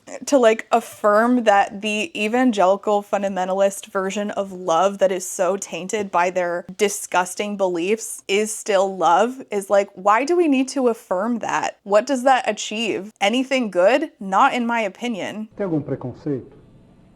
Contra crente. Yeah, they are convinced that that is love. It's still not. I don't think it is. There are several dishonest things about you, Marlow, and they're all tightly wrapped around your victimhood. I agree, but I still think that we do not need to say, well, according to your mom's core beliefs that I could have fixed, she was being loving by abusing you. What are we doing? What is the point of this? Then we move back on to keeping stuff from Marlow. Ella says, if your great-granddaughter truly is the prince's ... Fauna shoots a look at Ella, effectively silencing her. Aloisa, the great-grandmother, said, it hasn't happened yet. There's no reason to believe this life will be any different. And if it is, maybe that's a path for her to forge on her own. This is Marlow's battle. And if she keeps looking at herself as the one who needs saving, she won't learn the lessons she needs to learn. Grow up, Marlow. Be worthy of my genes. How incredibly disappointing. What was the point of that? Geyer, the great-grandfather, the Nordic deity, actually steps in and says, for what it's worth, you're both equally right and wrong. Aloisa yeets out of there. Geyer says to Marlow, what you might mean for the realms ... will be there for you at the end. I'm like, I don't understand keeping her in the dark, and I don't know how Fauna has effectively silenced other people. Now, I don't really understand who it is that Fauna is, so maybe Fauna outranks these people? I don't know, but I still don't know what good came of keeping Marlow in the dark or why it was even necessary. Because all they're keeping in the dark is that she is the of Babylon and she's supposed to give birth to the Antichrist. I don't really know why we can't tell her that and bring her in on plans about it. Again, just like Aloisa kept information from her daughter and her daughter's daughter, now we're doing it with Marlow, and I just keep asking why? What's the point? So Geyer and Aloisa, the great-grandparents, leave, and Fauna says, I honestly don't know why I assumed that would go better. And I'm like, aren't you a fucking deity? I don't even know what Fauna was hoping for here, period. What was the goal? To get them to help in the fight against heaven and hell because Geyer is a healing deity, and then they don't because Marlow needs to grow up? Isn't the fight between heaven and hell a little bit bigger than Marlow needing to grow up? Why did Fauna call them in, and what was the reason behind not warning Marlow first so that she could prepare herself for this conversation and give them all the best shot at getting Geyer to actually go with them to the Phoenician realm? Why did we set up Marlow for failure? I thought y'all were supposed to be smart. In the next chapter, Marlow says, how dare you, to Fauna, and then they're talking about Geyer. She says, I stopped myself from asking something insensitive about Geyer and his gender, particularly as he'd impregnated my great-grandmother. I'd studied the healing Valkyrie Aer ad nauseum. The tales had used feminine pronouns in the Prose Edda, but it was thousands of years out of date. No amount of learning would qualify me to understand his gender better than him. I don't know anything about this stuff, so I don't know. Again, you guys who are more learned than me, you tell me. I don't feel like this book is really doing a great job at telling me context of what I need to know. Marlow's disappointing. She's like, if we're gonna storm an enemy pantheon, we needed a healer. And I'm like, okay, but why did it have to be Geyer? Why did they go get Aloisa too? If it says in here, is known for being a hard ass and is also not a healer, why did they need to go get both of them? Fauna specifically said, can you go get them, instead of just, can you go get Geyer? Why did they not just go get a different healer who wants to see heaven fall more than Geyer does? And further, why do we need these people at all? Because in the end, Ella and Estrid themselves are unnecessary. Everybody they go to get is unnecessary, which is a grand total of 4 people and 1 apocalypse dog. This is a very serious investigation. We don't have time for any of your blah, blah, blah, blah, blah, blah, blah. You didn't need any of them. You just show up and say, hey, I would like to start a fight with heaven. And they're like, oh, us too. Why didn't y'all just show up ready to make a deal? You don't need a healer for that. What was the point? If you had prepared me, Fauna, I could have handled things differently. I could have won allies for what we need instead of alienated relatives. You set me up for failure. Yeah. She's been aware of you for decades. I seriously doubt one perfectly worded conversation would suddenly win her over. Then why bring her? Why bring either of them? Fauna says, if I told you that I had my reasons, would you trust me? Nope, I don't. I don't trust that the book has a good reason for doing this. at all. So once again, Marlow starts asking everybody around her about information about Fauna because she doesn't know which deity Fauna is, which is really interesting to me because I feel like, isn't Marlow supposed to be smart? She gets like a little bit of information about Ella and is like, that's Nos or whatever. Anyway, since they don't have a healer and they don't have a god-killing weapon, they decide to go get something else that can kill a god, which is, as the book calls him, the apocalypse dog. Why are you arguing with the dog about sticks? So they go to Hafna, which means forsaken, to go get said apocalypse dog. Now, why would Marlow need to be there for this once again? Why do you just assume I'm not going to be helpful? Because you're a dickwad. I don't know. We bring her anyway. How is she uniquely qualified to do anything in this capacity? I do not know, yet here we are. If it weren't for my yelling match with Aloisa, we would have had Geyer and his gifts of healing on our side. I wasn't exactly sure how their assistance would have helped us with Caliban as Ramis and Silas, but then again, it seemed moot to ask. If my Misfit team wanted a healer, it stood to reason they anticipated physical warfare. And I have no idea why. I have literally no idea why. They seem to know more than Marlow does. Why couldn't they just be like, I think we can probably negotiate to get them to just go to war with heaven with us. But instead, this 26-year-old woman from the United States somehow figures that out mid all of this shit going down and not these like really old deities. I don't get it.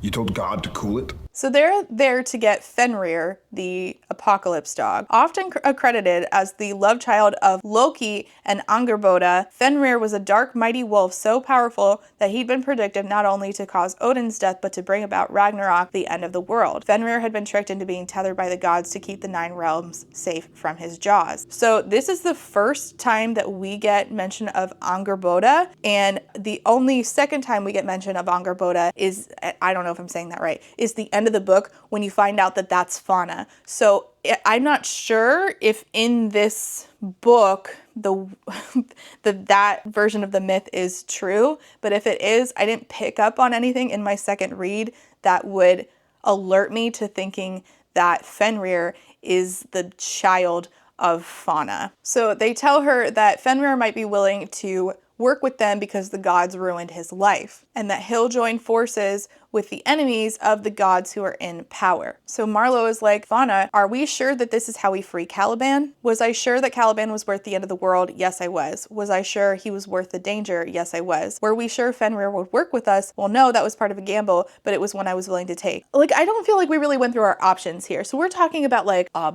ton of pantheons, right? The first place we go is possibly like apocalypse dog, like possibly like world ending dog. We didn't think, could we get a heavy hitter that doesn't possibly make us gamble with the entire end of the world? And instead we just go straight for apocalypse dog. She's like, I wish that you had left me in Alfheimer. I'm a liability. I don't know why she's there. Ella's there and Estrid's there. Estrid's a Valkyrie. Ella has a diamond shield. This chapter goes on forever and ever. It literally says, and we waited and waited. And I'm like, tell me about it. So they are pounced on by wolves. Marlow gets bitten, which they put a sparkly cream on it. Of course it's sparkly. Everything's fucking sparkly in this book.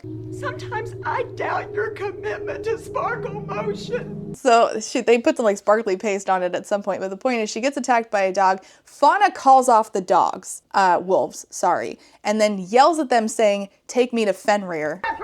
Hey, you!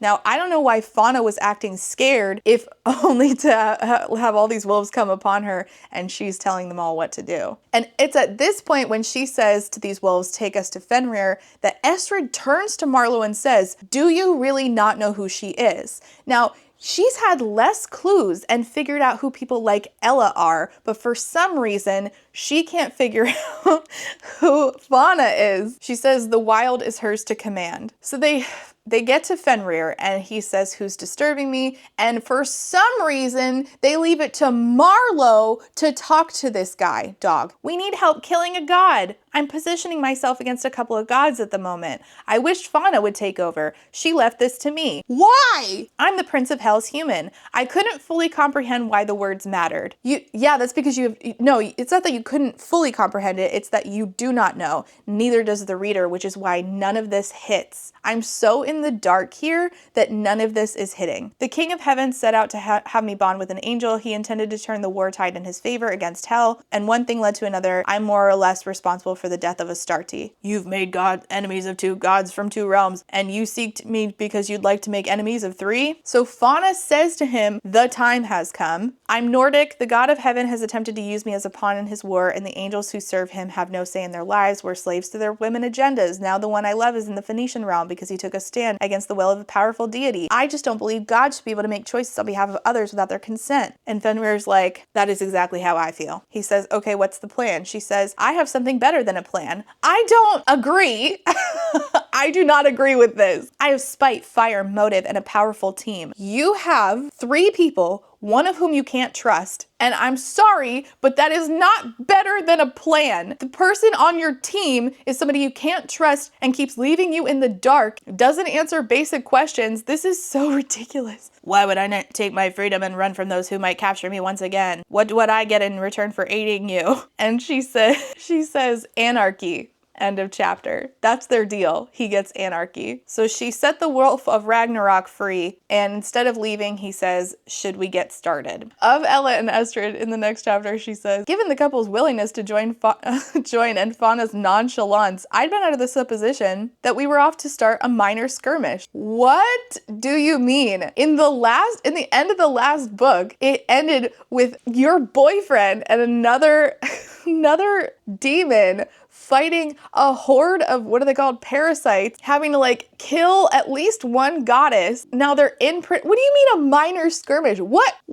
Are you dead? Because I am. So Fauna just now mentions the Phoenicians have allies. Fenrir says the enemy of my enemy is my friend. When I'd asked Fauna about why she hadn't told me about the Phoenicians' allies, she'd given me a familiar speech about the uselessness of knowledge. Wow. Leaving the reader in the dark continues to be such a fun time in this book. Would it change what needs to be done? No? Then why tell you? It doesn't make sense and certainly is not enjoyable that from scene to scene, Fauna treats Marlow as if she's both the key to everything and also completely insignificant. Because of this, nothing here feels, well, significant. We are so in the dark. Nothing has any weight to it. Nothing makes an impact.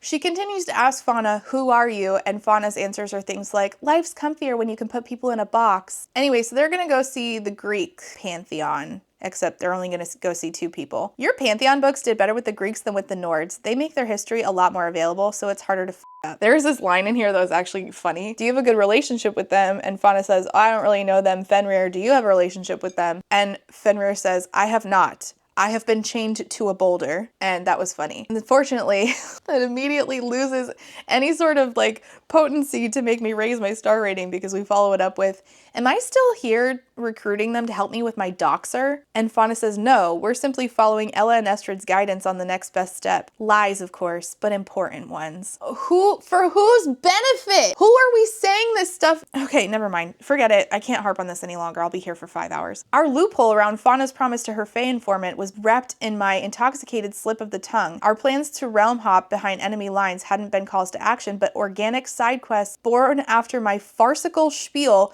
about needing a Valkyrie and a treasure goddess to assassinate some whorephobic senator. Really? That loop-de-loop of logic is the answer? You've got to be joking. So the reason why they're asking the Greeks for help is in part because Aphrodite hates Astarte, but they're not going to go talk to Aphrodite. They're talking to Hades and Persephone. I get that we can't go in the Phoenician realm poised to fail, but I'm struggling to understand why you think this is a good idea, Marlow says. Oh my god, look, my entire gripe with this book summed up in a line. Fenrir says, you know exactly why they'll help, just as you knew why I would help. I don't care who in the Nordic pantheon has hurt me or helped me. I'm here for the end. So this should tell you that they're all here for the big war. And there have been plenty of hints up to this point that Marlow has something big to do with the big war.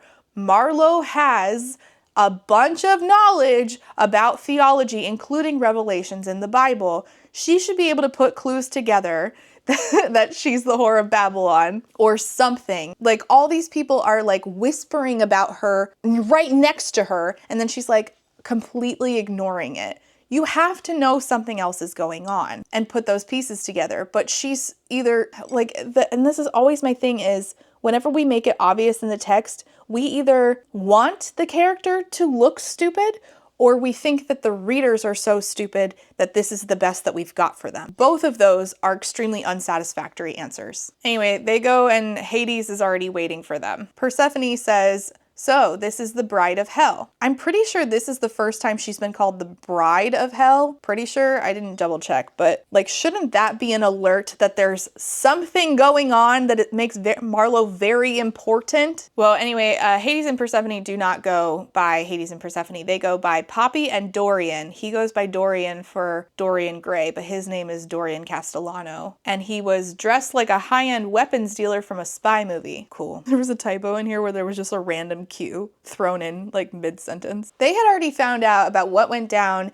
in Belfield with Astarte because an informant of theirs was there and erased all of the camera footage of Merit being at the fertility clinic and then came and informed Hades and Persephone about everything that had gone down. Fauna said, well, her reputation took the hit regardless. I'm not sure if you knew the news, but our favorite writer was outed for her previous career as an escort. So they said Caliban is not in trouble most likely for the murder. If anything, that's since an angel, Silas, was seen there, they're gonna blame heaven for the murder of Astarte. I guess archangels can kill gods. Does that make Silas Michael? Is Silas Michael? I don't know, we'll talk about it later. In the next book when I figure it out. This is a trilogy, right? This can't go on much longer, right? God, I'm looking forward to getting some answers. I hope I'm proved wrong and all the answers are like super satisfactory and all of this was worth it. I highly doubt that that's gonna happen, but my God, would it be a delight if I was wrong. Marlow tells them, for all intents and purposes, we are here because of the politician who doxed me and no other reason. Anything else that happens is purely coincidental. Again, they're saying this now out loud. So what is the like reasoning before about like how previously she couldn't say that stuff out loud, now they can? Which places can she say that out loud and which places can she not say that out loud? Anyways, Dorian drives a black Aston Martin. That's what's important. So Fauna goes off with Hades while Marlow stays with Persephone for a little bit, and it says, despite her cheery disposition and insistence that we were kindred spirits, the look of alarm on Fauna's face at our separation put me on edge. I didn't miss the flare in her eyes as she sent me a silent warning for what I wasn't sure. Me neither. I have all I know is Fauna's keeping stuff. Like, as the reader, all I know is Fauna's keeping stuff from Marlow, and Marlow is too stupid to figure out who Fauna is, and also everybody else keeps hinting at Marlow about who Fauna is and who Marlow is, and I'm just supposed to sit here and do what with that information? Be excited about it? I have to wonder as the reader why it's being kept from me. Like, you have to be very intentional about what information you keep from your reader and why and when. And I don't feel like this book is justifying why it's doing that. Again, Persephone is another person that's going to be doing hint, hint, hint at Marlow with no real reason for why she's keeping the information from Marlow. And that information is who Marlow is and who Fauna is. Instead, Marlow doesn't think about that stuff. She thinks about the aesthetics of the place. I'd been to luxury resorts around the world. I'd stayed at 5-star hotels and taken calls at multi-million-dollar mansions. The limitless blue where the sky met the ocean never got old. It was a moonless night. The limitless blue where the sky met the ocean never got old. It was a moonless night. Then nothing is blue because it's night. It was night, and now it's day. Okay. Persephone explains that they are deities in their realm, but they are subjugated gods. And she says, they're brothers, you know. And Marlow says, Zeus and Hades. And I'm like, yes, isn't also Poseidon to do? Okay, nope, it's fine. Gods can kill gods, they're equals. You'd think they'd be treated as such, but that's never been the case. Dorian and Caliban have something in common. Caliban is patient, legendarily so. We've known about you for a long, long time, Merit. What we knew about the prince is human. It being you was a surprise, so he won't rush you, even if the realms wish he would, and they do, Merit, make no mistake, but Dorian's like that too. True gods are excellent at outweighing their enemies. Perhaps it's why lessers need to nudge things along. Not everyone has the patience for eternity. I had no idea what to make of her warning, Marlow says to herself. Each word made sense individually, but her message was lost on me. I wasn't sure if she wanted me to reply. Why don't you just ask what she's talking about? What's stopping you? So they talk about how there's no gods in hell. There are courts, sure, they have royal families, the king, the prince, the infernal divine. And it says, hell's king dreamed of equality. Oh yes, nothing screams equality like monarchy. Hell stands for the egalitarian rule we law god. Your presidents, your prime ministers, your queens, it's just a ship and a sail. The sail can be collapsed at any time. And then you can steer with the rudders and oars. It's not forced obedience. Hell is doing something other realms dream of and at a steep price. Heaven is a formidable foe, a nearly unconquerable one. Why did we need the ship metaphor? I don't fucking know. So Fauna is coming back and Persephone whispers to Marlow, please don't waste this life. And the reason for this that I now know, having finished the book, is that everybody wants Marlow. She's like this big weapon that could turn the tide of the war. It's like a very specific, like significant amount of events where now she has Fey blood in her, but they won't just give her all the information. Persephone says, for the first time in countless cycles, you have Fey blood. This is the first time another realm has been able to step in like this and intervene. Your Nord wants it every bit as badly as I do. Ask her why she's helping you. Ask her why she really came into your life. It was sudden, wasn't it? Out of the blue. Ask yourself why a nymph would be charged with such a task. With Fauna, you're important, Marlow. You deserve to know who she really is. And I'm like, so why don't you just tell her? Or why don't you just be like, hey, let's sit down, the four of us, and talk about this? Because if Marlow deserves to know who she is, and if they're all allies, then what is stopping anybody from telling Marlow, and why would anyone, Fauna specifically, stop Marlow from knowing the information? What is the point? What is the reason for keeping Marlow and thus the audience in the dark? And Marlow's like, well, who really is Fauna? She's thinking about how, Fauna had all those wolves bowing to her. A chill snaked down my spine as Fauna approached. You're gonna love our room. He said we could have 2 different ones, but I thought it would be more fun to have a sleepover. Poppy's words had stuck a needle in my veins. So she starts asking Fauna again. You're a nymph, right? Skoskroa is the Nordic equivalent of nymph. And you are a Skoskroa, you're not something else? They're imperfect comparisons. If I ask you something, will you be honest with me, Fauna? That depends on whether or not what you ask is worth my time. And oh my god, Marlow thinks to herself, I trust Azramis, Betty, and Fauna to the ends of the earth, didn't I? And I'm like, Betty? The witch you met one time? What are you talking about? Poppy said something to me on the cliffs. She said this is the first time I've had Fey blood, and so it was the first time another realm could intervene. Why did you really come for me, Fauna, that night with Silas? And Fauna says that she has a guardian this time because she didn't have Fey blood before. But you could still have been manipulating circumstances because we learned that the Fey are manipulating circumstances towards the end of the book. Maybe if Dorian here were more of a playboy, you would have been 1/8 Greek and a real nymph could have shown up at your door. Your escort through this madness could have been anyone from any realm. Is that your question? Marlow says it wasn't to herself. That night, Fauna, Silas said this wasn't your war, the one between heaven and hell, that I should be left to the 2 of them, and you said that he should leave it up to you what you did or didn't want to get involved in. That you were doing it so that heaven didn't turn the tide in the war, right? Fauna says, okay, ask what you're trying to ask. What is your stake in the game? You don't do anything out of altruism. I don't believe you're here on pure allyship with hell. I definitely don't believe you showed up here on pure coincidence because I'm a long lost citizen. If you're just in it for his Ramies, you can tell me, but you came for me long before either of our demons went missing, so why do you want this? And Fauna's like, how does it feel to grow a pair? And I'm like, oh, are we finally going to get some answers? Nope, we're not. And I don't know why. Did you play dominoes as a kid, Mar? When one topples, they all go. Maybe if you'd bound yourself to Silas, heaven would have won the war. We'd have 10,000 more years of sameness across the realms. I don't give a shit about hell. You're missing the forest for the trees. And Marlow says, you want an uprising. And Fauna says, there's a smart girl. You saw what the gods did to Fenrir.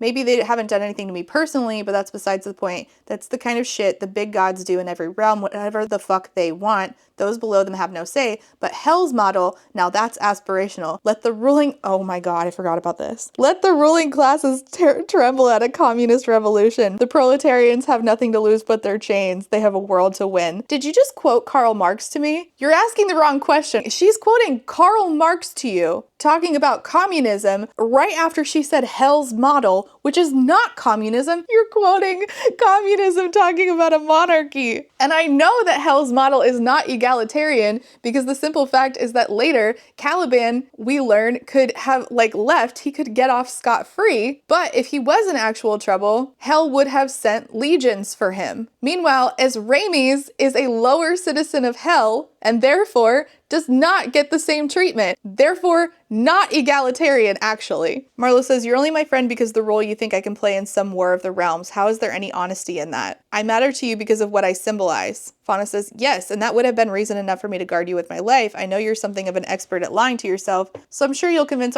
yourself that our bond is meaningless, but don't lie to me and try to pretend we don't care about each other because I won't believe you. Now stop fighting our friendship and come here, Sunflower. This is ridiculous. Anyway, in the next chapter, Marlow's mom, when she's a kid, comforts her because her teacher said that she was lying about having read Narnia, and so her mom called her teacher and yelled at her, and then Marlow got bumped up in class because she was so smart. Maybe the lesson was that the source of my love and my pain were often two sides of the same coin. Maybe the lesson was that those who promised to protect me would be the ones to hurt me most. Maybe there was no lesson at all. In the next chapter, Fauna shows up after being gone a bit, and Marlow's like, where the hell were you? It's the strangest thing. I was simply walking to get coffee when a fae approached me. How peculiar to see one of our kind in corporeal form. Am I right? Anyway, he had an urgent message for you, Merritt. Apparently, the Phoenician gods have invited you to their realm for a banquet. So Poppy, it says, swooped in to save the day with her acting. Our sweet human friend has been invited to a Phoenician banquet, whatever for.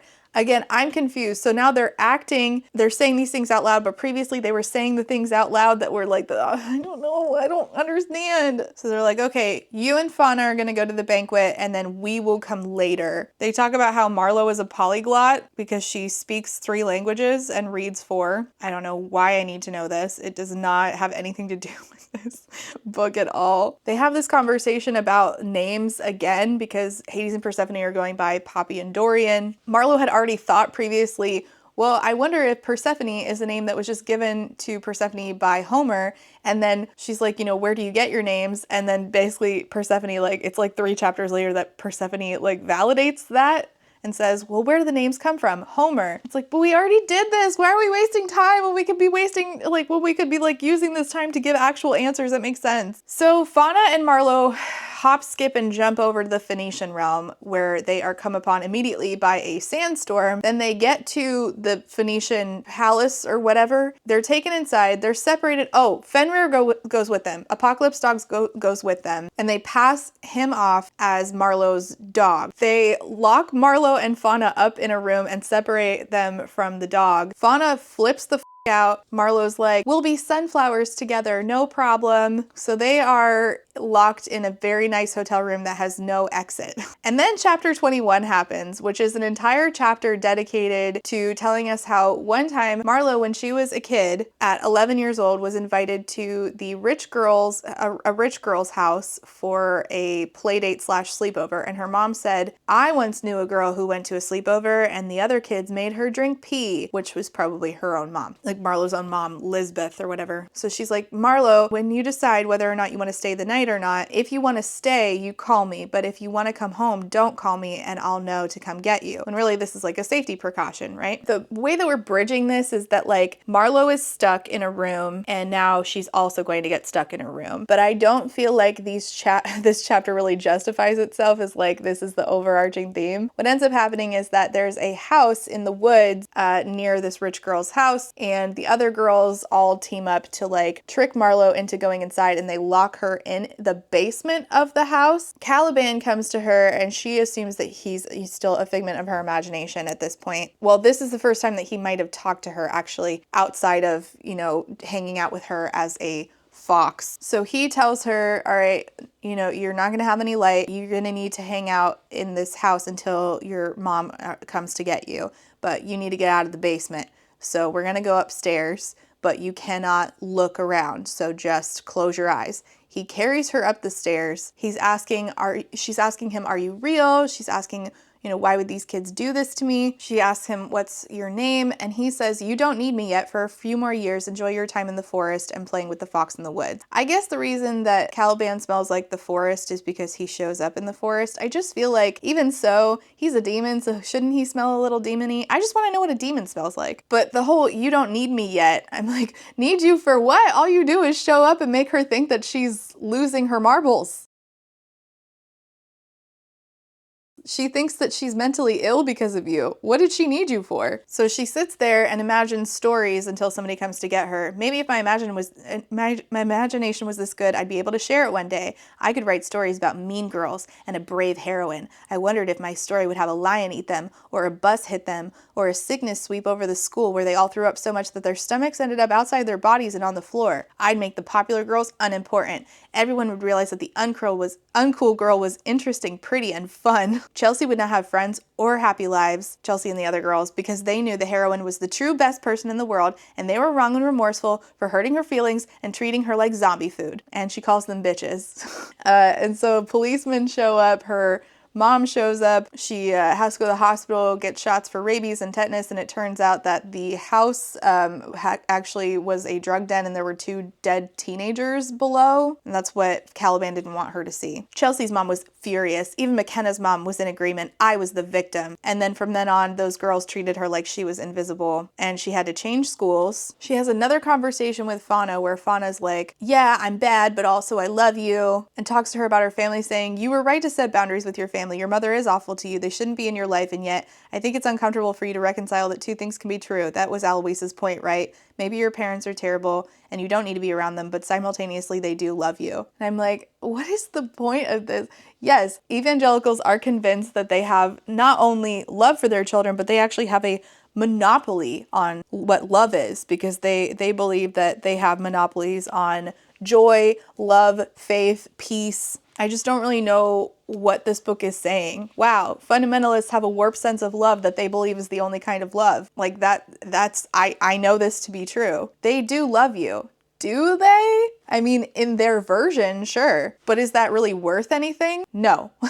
Just like if you've ever been in an abusive relationship, your partner might believe in their warped view that what they are doing is loving. And like, I don't care about their warped view. That is meaningless to me because it is still abuse. I don't know what the point is of saying, well, it's still love to them. And I don't care. I don't care what it is to them. Anyway, back to the discussion on, who Fauna is or what her intentions are. I was brought to you for less pure reasons and loved you instantly. What about Caliban? Do you think he loves you less because he didn't disclose everything to you at all times? He knew you wouldn't be receptive and he wanted to be in your life. Was it selfish or was it kind, or can it be both? It was selfish and stupid, actually. I know you're excellent at avoidance, Fauna, but I'm not going to fall for it. Do you want to prove that you love me, that my up parents love me, that Caliban loves me? Good for you. But do you realize how evasive you are when it comes to discussing your feelings? And basically Marlow wants to now talk about the fact that Azramis could be killed, and Fauna's avoiding that. Anyway, they fall asleep and she wakes up because she sees an icy sight that moved from the doorway's arch. The icy sight is literally Caliban's hair. Fauna's still asleep. He's like, I'll get her to Azramis. You're gonna come with me. The scents of moss, cypress, and petrichor were almost too good to be true. I was too sleepy for the champagne and gin drunkenness of his presence as I closed my eyes. Champagne and gin, is that a thing? Do people mix those? I don't know, I'm more of a mojito kind of girl. Resting my head against his chest, maybe I'd been too exhausted or taxed or traumatized to accept his presence. Maybe none of it mattered. For as he tucked me into the forest perfume of his soft sheets and kissed my temple, I was tugged under by the comforting lull of sleep, off to dream about ferns and damp bark and misty trails and love that lasted. I just feel like I don't know who we're talking about because I don't feel it. I don't feel the love. I don't know these people. I especially do not know Caliban. After an endless stream of nightmares, I gave myself over to the serotonin of sweet, restful fantasies. There is a schmeck scene here that is it's just not good. I felt his teeth on the edge of my underwear. My head exploded in fire. His mouth moved against the thin fabric on my most sensitive place. At least it says the word rhymes with bit. And then, she says, I want you. He says, you have me. It's pretty standard schmeck scene talk. Of course, it says stuff like, serotonin, equilibrium. Oh yeah, it says, 2 fingers slipped inside me like a chilled knife through melting butter, slicing into the center of me. And I'm like, wow, what a visual. What a description. The problem is that it also says slicing into the center of me. I clenched around him as he pressed into the innermost part of me. I gasped for air against the pressure within me. 3 sentences in a row, we end with the word me. My kingdom for an editor. together. And then we're doing a lot of talking about how the build up to the, the word that is almost the word organism is her being carried up to the top of a ladder, one rung at a time, then another, then another. Then he carries her back down the ladder. And then afterwards he says, I'm so grateful you're here, but God's above, I wish you hadn't come. And he says, don't say anything you wouldn't want the walls to hear. You all must be joking. To your laugh track? Hi, I am so sick of filming this in my filming setup. I just want to be in my chair and chill. So we're gonna finish this here. Everything about trying to review this has burnt me out in general anyway, so I guess this should not come as a surprise. I mean, Jesus Christ, like, I've already filmed this video. I already wrote a review for this, and then it got reported, and Goodreads was like, somebody brought a review to our attention because it has too many quotes in it, and it only had 2 quotes in it total. So this has just turned into like thing after thing with this video where I have not even like wanted to make it, but I feel like I read the book. I feel like I have to say what I read. Otherwise, that entire reading experience was all for nothing, only for my notes to get deleted, and then we have to reread it. And if I'm going to reread it, then I'm definitely going to say what I read. But now I'm burnt out on filming it, so we're just gonna finish this here. What ends up happening is that Silas is sentenced to death, and as Ramies, which is Fauna's demon boyfriend again, was sentenced to either spend, I believe, 300 years in the Phoenician realm, or choose 3 citizens of hell to die in his stead, or be whipped 3,000 times. Fauna tells Marlow, I don't want Ezramis to be whipped. Marlow assumes that he will like turn into mincemeat if he's whipped 3,000 times. I'm not really sure, it doesn't really say, but Fauna's really worried about Ezramis, so she says that, you know, she wants Marlow to like go to war. They're saying all of this out loud, and yet Caliban told her, whatever, you know, you don't want heard, don't say it out loud. And for some reason, instead of teaching her right that moment to mind speak with him, she then is only taught to mind speak with him like way out, like chapters after the fact, when he could have just taught her right then and there. Silas is sentenced to death, and he's sentenced he chooses trial by combat. The people in charge in the Phoenician realm are Dagon, Baal, who's like the most in charge, and Anat, who was at the clinic and for some reason is just like allowed back, even though she also abandoned, you know, the Phoenician realm to go make a new realm in Belfield in the United States, but alright. By the way, Marlow and Caliban have another schmeck scene where he like chokes her, whatever. I think she's I don't know. It was a little unclear. When he finishes on her, and she notices, you've never finished inside of me. And he says, yeah, my pullout game is strong, which made me want to die inside. And also it mentions that his substance is like sparkly and starry. And when they meet in their mind palace to speak to each other, she also imagines like stars and stuff. So Caliban is both like stars and also forest, and I don't know what those things have to do with hell. Anyway, so they sentence Silas the angel to die. He chooses trial by combat, and so he ends up in a fight with an Estrid, who is like the vampire who belongs to Anat. We have this just absolutely long as chapter, Silas fighting this Estrid, and somehow they have an entire orchestra that is doing the music for this scene. I don't know how the orchestra knows the choreography and what notes to hit when, but okay, it's magical. We'll suspend our disbelief. It's fine. And so you're supposed to be feeling like these heightened emotions from these instruments that you can't hear, which I just felt like it was a really silly choice. The cellos abandoned their allegiance with his music as they symbolized her usurping power.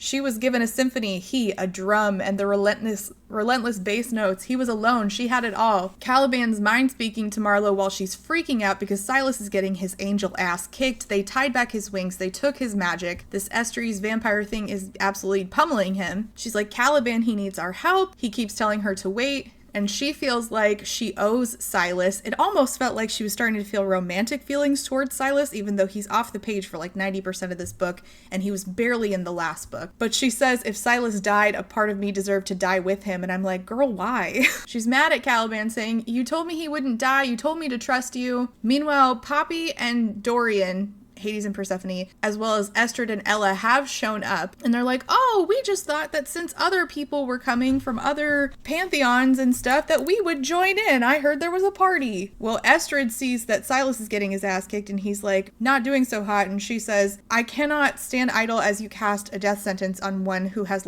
earned his life. I don't know why she feels like he earned his life, but okay. Then Marlow stands up.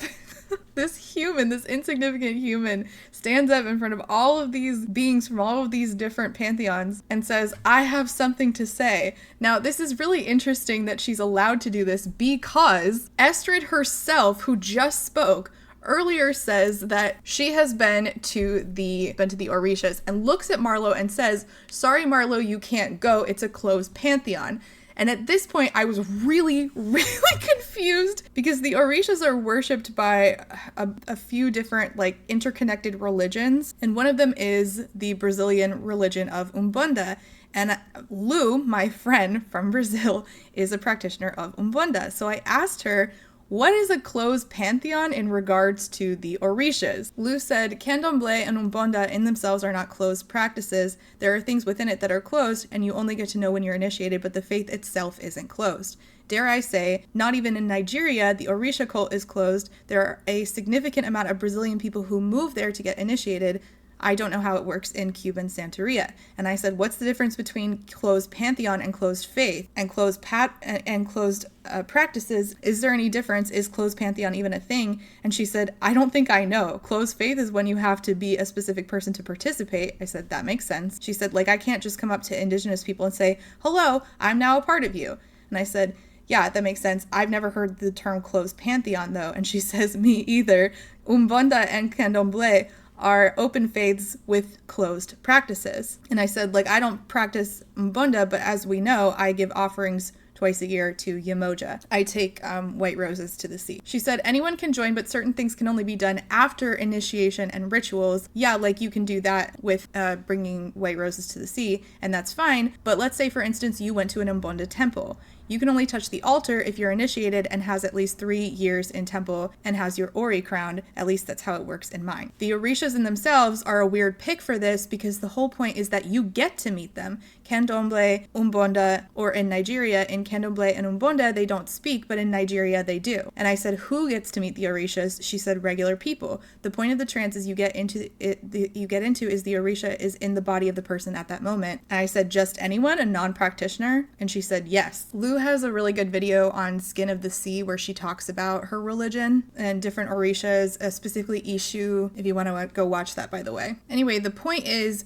we don't know what closed pantheon means in the context of this book, and it's weird to use it in the context of the Orishas because, as Lud says, what the Orishas in themselves are a weird pick for this because the whole point is that you get to meet them. Regular people get to meet them. But now, and the point of me telling you that is that Marlow was told, you can't go meet the Orishas, Marlow. That's a closed pantheon. And yet, Marlow's good enough to show up here and speak over at least 3 different pantheons and have the conversation that they could have had from the beginning. I have something to say. You told God to cool it? Anat tells the Estries to stand down. Marlow mind speaks to Fenrir and says, I'm going to tell them why you're really here. She looks up at Baal and says, who is your enemy? He says, I've stood in opposition to heaven since before man etched the first of our legends into tablets. Their God has mocked us in our own land amidst our own followers. He's played us for a fool one time too many. And she looks at Silas and says, is he heaven, this angel who rescued me, a demon prince's bride? He, a subjective foot soldier, a messenger, one whose loyalties might be swayed to a sympathetic side of your true nemesis. Did I read that right? I feel like I just dyslexia'd the fuck out of that. I'm sorry. And Baal's like, so you truly mean to stand against heaven? And she said, my dog is actually Fenrir, Odin's adversary, the harbinger of Ragnarok. He has joined us for one reason. And Fenrir's like, that's me. I'm the twilight of the gods. I've deemed this human worthy in her cause. She promised me one thing, and on this one thing, I'm certain she can deliver. Wait, why are you certain that she can deliver on anarchy? What in the hell happened that made you, a very old being, the bringer of Ragnarok, the twilight of the gods? What made you sure that this woman, for some reason, can deliver you anarchy. What possible qualifications has Marlow displayed to Fenrir that she has not displayed to us, the reader, in first person that would... I don't get this. They're like, well, those in power are our enemy, those who've claimed the public consciousness, so heaven's God, those who've claimed the title of masters and rulers while the rest of us wait in the shadows. Join us, topple those in power, be the reason we usher in a new era. Fenrir is here because he was promised anarchy. Help me deliver on that promise. Adrenaline burned through me. Here we go again. If we have any hope of winning this war, we can't kill or wound those who might fight with us. I'd ask that you pardon both Silas of heaven and Esramis of hell, absolve them of sins of the past so we can focus on the future, let them leave this realm with us, and that you ready your people for the final war. What? What was possibly preventing you from walking into this place sooner and saying that exact thing? Their desire, their eras long desire to fight against heaven was the same before you got here as it is right now after we have done all of this with Silas fighting the Estries. What was preventing you from saying this earlier? Nothing! Caliban says, the war between heaven and hell is your war. It's everyone's war. We topple their kingdom and we free the mortal realm from 2,000 years of one God's iron grip on public consciousness. Once we overthrow the king of heaven, the rest of us stand a chance to make a new world. One where gods cannot toss us into the underworld, mock us in front of our prophets, or chain us to rocks and leave us to die. This victory is the first step against every god who's lords power over us. Anyway, Caliban looks proud of her and she's like, oh my god, I did a good thing. I don't know why you couldn't do it earlier. The Estries decides to try to fight Silas anyway, and Anata's like, obey your goddess. And then the Phoenician gods just agree to go to war with heaven and not kill Esramis and Silas, the thing that we were worried about happening this entire book. Come on, gang! Okay, so that whole thing with don't say our true intentions out loud, only for them to say their true intentions out loud, was entirely moot. So they finally get to talk to Silas, and she's like, yeah, I may have exaggerated whether or not he's even willing to help us. So she talks to him and she says, can you tell us what you plan to do when you're free? And he doesn't really feel secure with them. They talk about like potential allies, the Egyptians and the Sumerians. They tell Silas, don't us over. And then as Ramis realizes that Betty, that witch that he works with, is being attacked, so they all go see Betty, except Silas and Marlow, who hang back. And Betty specifically is being attacked by Heaven. Betty, who was on page for, I don't know, maybe like 10 pages of the last book, who I don't even remember, who somehow Marlow would go to the ends of the earth for? I don't know. So now that they are alone, Silas says to her, I fully embrace the consequences of being on your side, but there's something that you need to know, and this may be my only opportunity to tell you. When they get back, I won't be able to tell you what's really going on. You don't have any clue why everyone reacts the way they do to hearing that you're the prince's human. Not just the prince's human, she also gets called the prince's bride. You have no idea why everyone wants a piece of you, why they've been so receptive to your presence, what role you play, but you should. Yes, and Marlow herself should be demanding answers about that all the time. It's constantly being talked about. If I were in this, I'd be like, no, y'all are gonna have to, y'all are expecting me to make moves without all the answers. I want to know. And it's like, we talk about what's not loving. What's not loving is just like lying to her all the time. And also, it's not very self-love to just ignore these things. Just drives me nuts that we don't ask the obvious questions. We all deserve to understand whether we're the game maker or the pawn, he says to her. You deserve to know why everyone is willing to follow you into battle, Marlow. Why Fauna showed up, why everyone's so giddy about your fey blood in the cycle, why people treat you the way they do. You deserve to know why you're a key player in this war. So he takes her into her own memories of all of her past lives. One in Haiti 2 cycles ago, a year before the American occupation, and then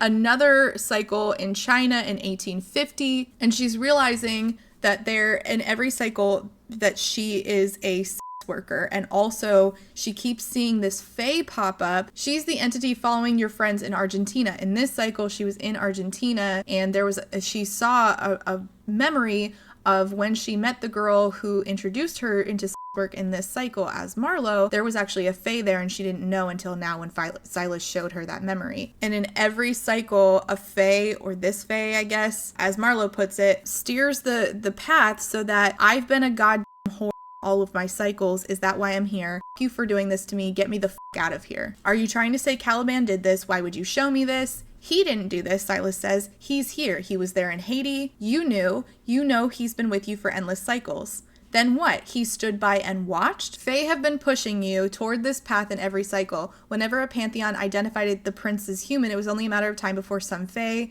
or spirit arrived to flex their persuasion. In some cycles, you were resistant. In one, you were a practicing witch. In one, the prince was able to have this conversation with you himself, and you were informed enough to decide it wasn't something you wanted. In this cycle, in the one where you're called Marlow, where you write, where you live in your modern flashy apartment and run with the pack of gods, everything has happened so fast, you scarcely had time to recognize the world behind the veil. This time you have fae blood. Come on, Marlow, you know this lore. I've seen it in your memories. You've read it, you've heard it, you grew up in the church. You have to understand why fae would flock towards forcing the prince's human, the demon prince, towards work cycle after cycle, especially now, Marlow. Now that you're collecting gods, you're leading a rebellion, you're planning on toppling the kingdom. Who is Fauna, Marlow? Why did she know where to find Fenrir? How was she able to free him? Who is she really? And why would that goddess need the prince's human? And Marlow just yells, no! It's so stupid. Tell me you understand what role you play as a pawn. Tell me you understand why everyone reacts the way they do when they learn who you are, why heaven has sent agents to intercept you. So we're just asking why?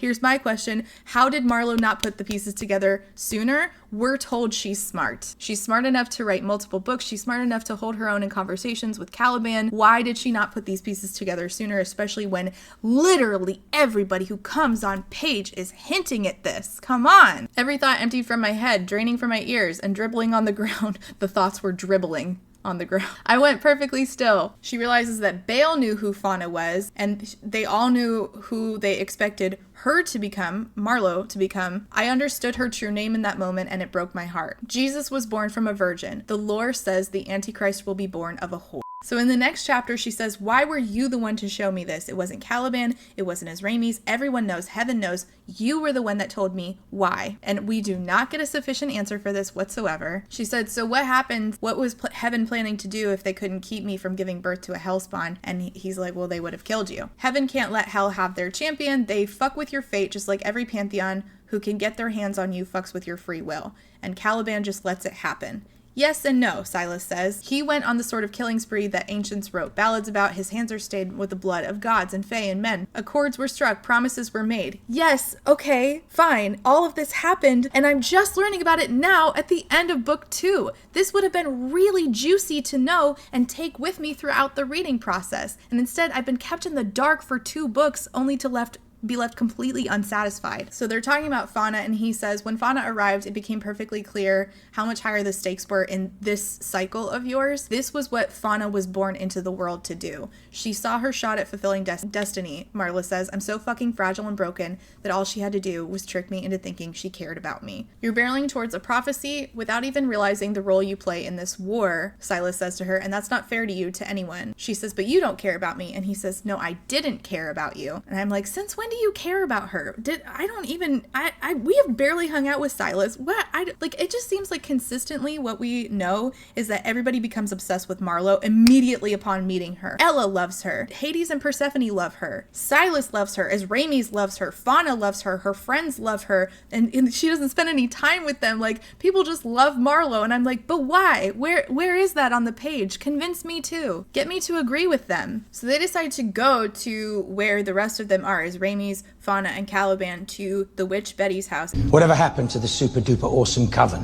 Hashtag girl power. Again, Betty, who also likes Marlow, who we barely saw on page, who Marlow's gonna go to the ends of the earth for. I don't even know you! Betty was attacked by angels, and she's not doing so hot, but they're able to save her, and it's really dramatic for no fucking reason. They killed a bunch of angels, and after, Betty's in a not in critical condition, Marlow says, I trusted Fauna to lead our dance. She and I wanted the same things, if for different reasons. We had wanted Caliban free. We had wanted our friends back. It had all been a lie. I thought Fauna and I were on the same team. I believed we love each other. So she tells them all, Silas told me the truth. And she thinks how Caliban could have told her about who Fauna really was, and he chose not to. And Caliban is looking at Silas and saying, what did you do? Silas says, she deserved to know. Caliban said, I never kept anything from her. I've told you, Marlow, I'll tell you again, I spent lifetimes protecting you. I've slaughtered thousands for you. I risked my kingdom to keep you safe in this cycle, as I have in the last, and will again in the next. And now you trust the angel over me? She said, yeah, he's been more honest with me than the rest of you. And I'm like, he couldn't put those pieces together himself? I don't even know why you guys keep any anything from her. Every one of you knew, and Fauna, I've stood beside you as you've wielded the Prince's human time and time again to further your cause. You knew what you were telling everyone. You knew precisely what you were leveraging, and most importantly, you knew I didn't understand what you were actually saying because I had no idea what you were. I know your name, Angerboda. I don't know who that is. This is not landing. And I wish that it had. I wish that all it took was one word for me to say, oh shit, but I don't know who that is. And also, all I can think about is, so you do recall standing next to Fauna as she wielded the term the prince is human over and over again, and people were whispering where you were in earshot over and over again and telling you, you deserve to know who she is, you deserve the truth, and you never asked anybody else the questions. You kept asking Fauna, who you knew refused to be honest with you, who you still followed anyway. You're stupid. There's only one sentence about Angerboda in the Poetic Edda.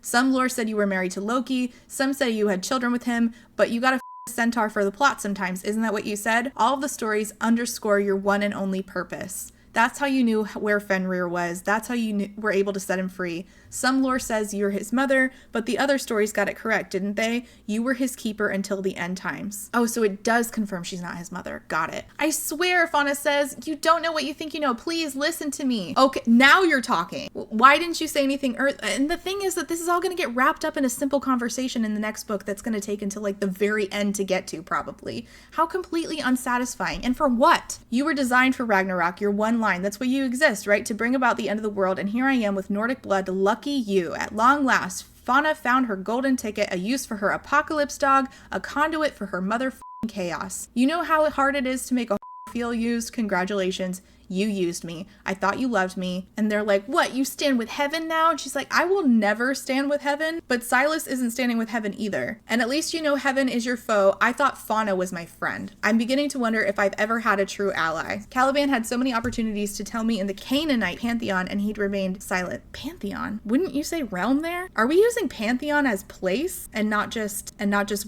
a group of deities? Is that a thing? Then she realizes that if heaven came for Betty, they're probably going to come for Kirby and Nia. So she checks in on them by calling them and is like, listen, I'm going to send people to keep you safe. She yells at Fauna and says, the thing is, Fauna, if any of you had told me, it would have been hard to hear. I would have made a seed or cried or been human with my reaction, but I would have been glad to hear it from you. I would have made my decision. I would have taken the metaphorical pills no matter how difficult they were to swallow, and I would have chosen you. But no, you didn't just manipulate me or exploit me, you betrayed me. And I'm like, how is this any different from all the times that Fauna has kept information from you? Like, this is just another piece of information that was kept from you. I don't really understand how this is a betrayal. It is a manipulation. It is exploitation.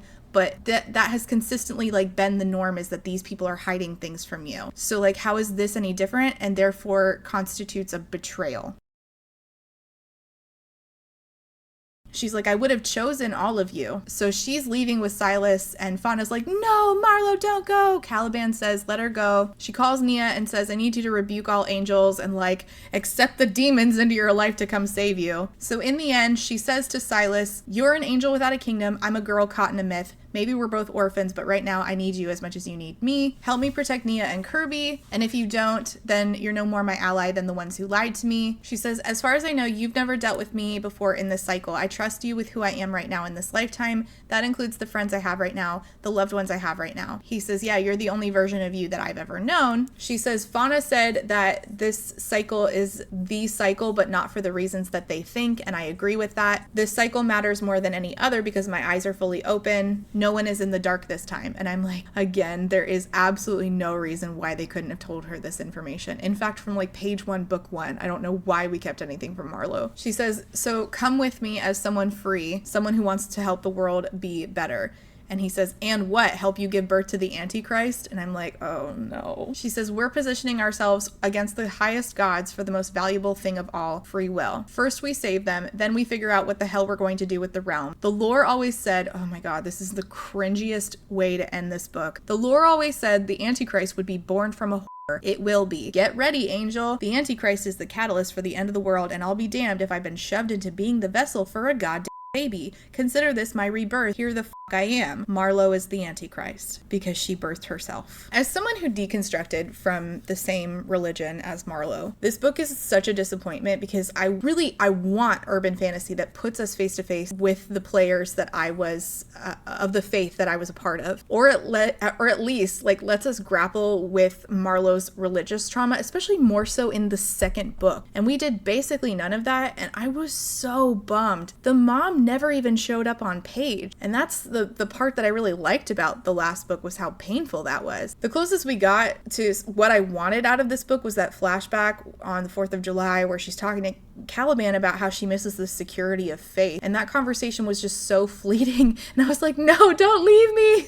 That's the juicy bits. That's what I wanted. And it just like slipped through my fingers. We had just so many flashback scenes that felt like an utter waste of time. This is like a non-linear storytelling element to it that doesn't really feel like very naturally incorporated. There's no real methodology to why we're getting these particular flashbacks, like the one where she gets locked in the meth house basement, and the one where she gets in trouble with her teacher for having said she read Narnia at a young age. There's really no like method that seems to be present in where we put these flashbacks in the story, and the flashback scenes certainly don't help with the book's biggest problem of all of the work and the words and what was it for. I don't feel like I know our characters any better other than to say, oh, guess what? Marlow's the Antichrist. They themselves and their relationships have not changed in any worthwhile way in 400 pages. Okay, Marlow is the Antichrist / Whore of Babylon, and they all kept that from her. And what else is there? What in the flashbacks really led us to this ending? What was gained? What was lost? Nothing. It was all for nothing. The nonlinear storytelling element doesn't really do anything to like bring past Marlow's religious trauma experiences to present Marlow grappling with, oh my God, all the gods and demons are real. It also, like with regards to the relationships, does nothing to make me root for these two people of Marlow and Caliban. I don't give a shit about their relationship, and I wish I did. I just find it really hard to root for something when I don't understand why we don't just end this I'm just hallucinating line of thinking. I need an answer to that is sufficient in order to move on to, do I care about these two people as a couple? Especially when you're asking me to swallow what is insta-love with some flashbacks. The tension is not here for me. And then, you know, there's the issues with like the writing is just so silly, especially when we get into like schmexy territory. Calling a penis a rock hard pillar of desire and marble is just hilarious. And then the jizz being starlight, all I can think is like glitter.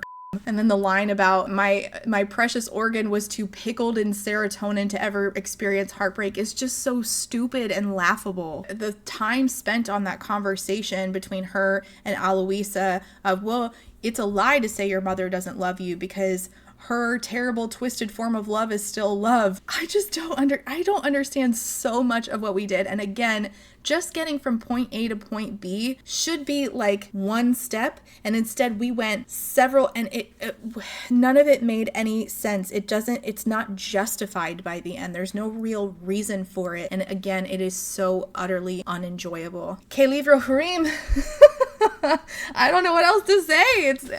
I wish that I liked it. Again, like this should be specifically for me. There is no other book series being written that is urban fantasy, so like our world, not a secondary world, that deals with deconstructing from white evangelical fundamentalism. And I wish that there was, because I feel like I need that catharsis. And again, like I long for that moment in the last book where it crossed over the religious trauma with the trauma of growing up with a mom who puts her religion before all else. I deeply longed for that moment again, and it never came, and I was really disappointed by that. So before I go, I wanted to say that this is going to be, I think, unless something happens that somehow changes my mind, this is going to be the last book that I review in this series. I found that it's just, well, first of all, I found out that it's not just a trilogy, which if it was, then I think I probably would have been like, all right, 2 books in, let's just stick it out. It's not a trilogy. So I cannot do it, I don't think, at this point. I just feel so like I'm like throwing in the towel, washing my hands of it. I was just really hoping that this particular book would, oh my god, my cat has zoomies and she's making that terrible middle of the night noise. I was just really hoping that this book would expand on the theme that I loved in the last book, that little tiny sliver of joy, or also sadness, I mean both, that I got out of reading the last book. But it's just not there. It obviously didn't come through. I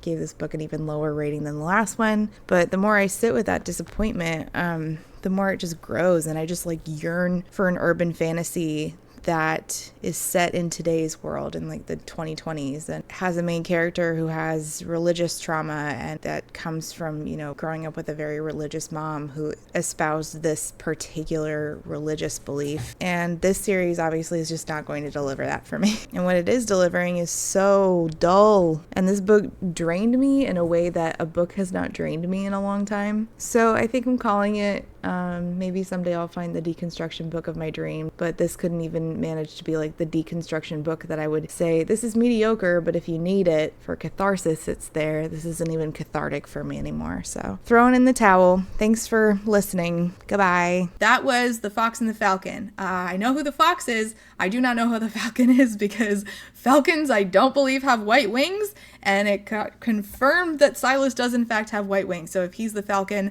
I don't understand how.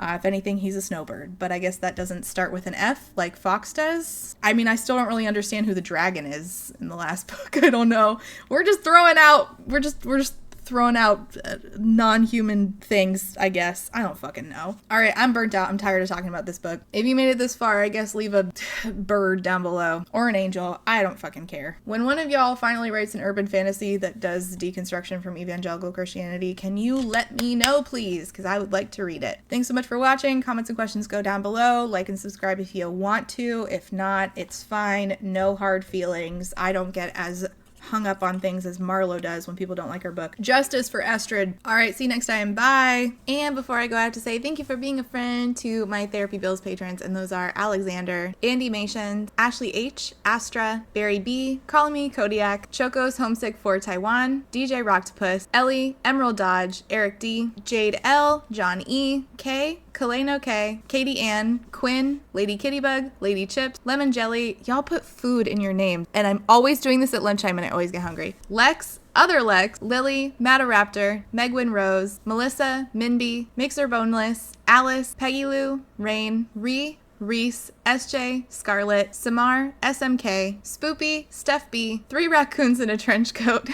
Tori, Urchin Audrey, White Raven 13, and Zorvictia. Thank you all so much for being here and for being a friend. And last but not least, I also have to say a big thank you to my Potato Search Marxist patrons, and those are Adrian, Aaron, Alejandra, Alicia's Last Frayed Nerve, Althea, Amanda D, Angelica, Artie the Ninth, Ava, Bari the Witch, Beck, Blythe Lavender, Bookish by Jenna, Bookish Rabbit, Bree, Bridget G. Collins, Kate B, Caitlin, Carlin, Carly, Casper, Kate, Kathy, Celeste, Claire Online, Cole, Colleen, Corwin, Courtney, Darius, Danielle, Danita, Darren, Desiree Michelle, Dilf Enthusiast, Silco Apologist Era. Good shit. Dorian, Dorothea supports public education. Hell yeah. Draco-chan, Drive-By Thinker, Ebby, Emily A, Emma, Aaron with 2 E's, Aaron Starlight, Fiona, Gadarn, Halia Artisan, Hannah C, Helen, Harising, JM Tennant, Jay is on Olympus, Jelly V, Jen Michelle, Genderqueer, Jenny G, Jessa Sue, Jill, Jojo Bookish, Juicy Wizard, Kai Brecker has not read 6 of Crows, Caitlin, Catherine, Katie L, Katrina, Kaylee, Kayala, Kendra, KMTV, Kayana, Laughing Cat Dog, Laura is Angry, Lauren G, Lazarus Ray, Lindsay M, Lisa B, Lisa L, LP, Lou Siri, Lustful Octopus, Martin, Macy Jane, Maddie, Madison, Man-Eating Plant, Mary, Megan, Malara, May, Morgan, Myth Lesbian, Never, Nicole G, Nicole R, Paige P, Paul, Penelope, Penny Shilling, Foxglove, Plague Carrier, Queen Cereal, Rachel B, Reba, Rebecca R, Rhea, Ronnie, Rosie Thorns, Sikoria, Saintbringer, Sakyalume, Sarah H, Sarah the Bear, Shamed, Shannon, Sheen Onion, Sean, Sophie, Stardust, T Delegati, Talia, That Nerdy Mystic, That One Cute Chick, This Is Not a Trap, Tiana, too thick to work today. Oh my gosh, I forget how unhinged it gets at the end. Triple M, Taito Phoenix, Unicorn Jenny, Waves, Wobbs, Writer A, and last but not least, Zayden's award-winning Eggplant. Thank you all so much for being here and for being a friend.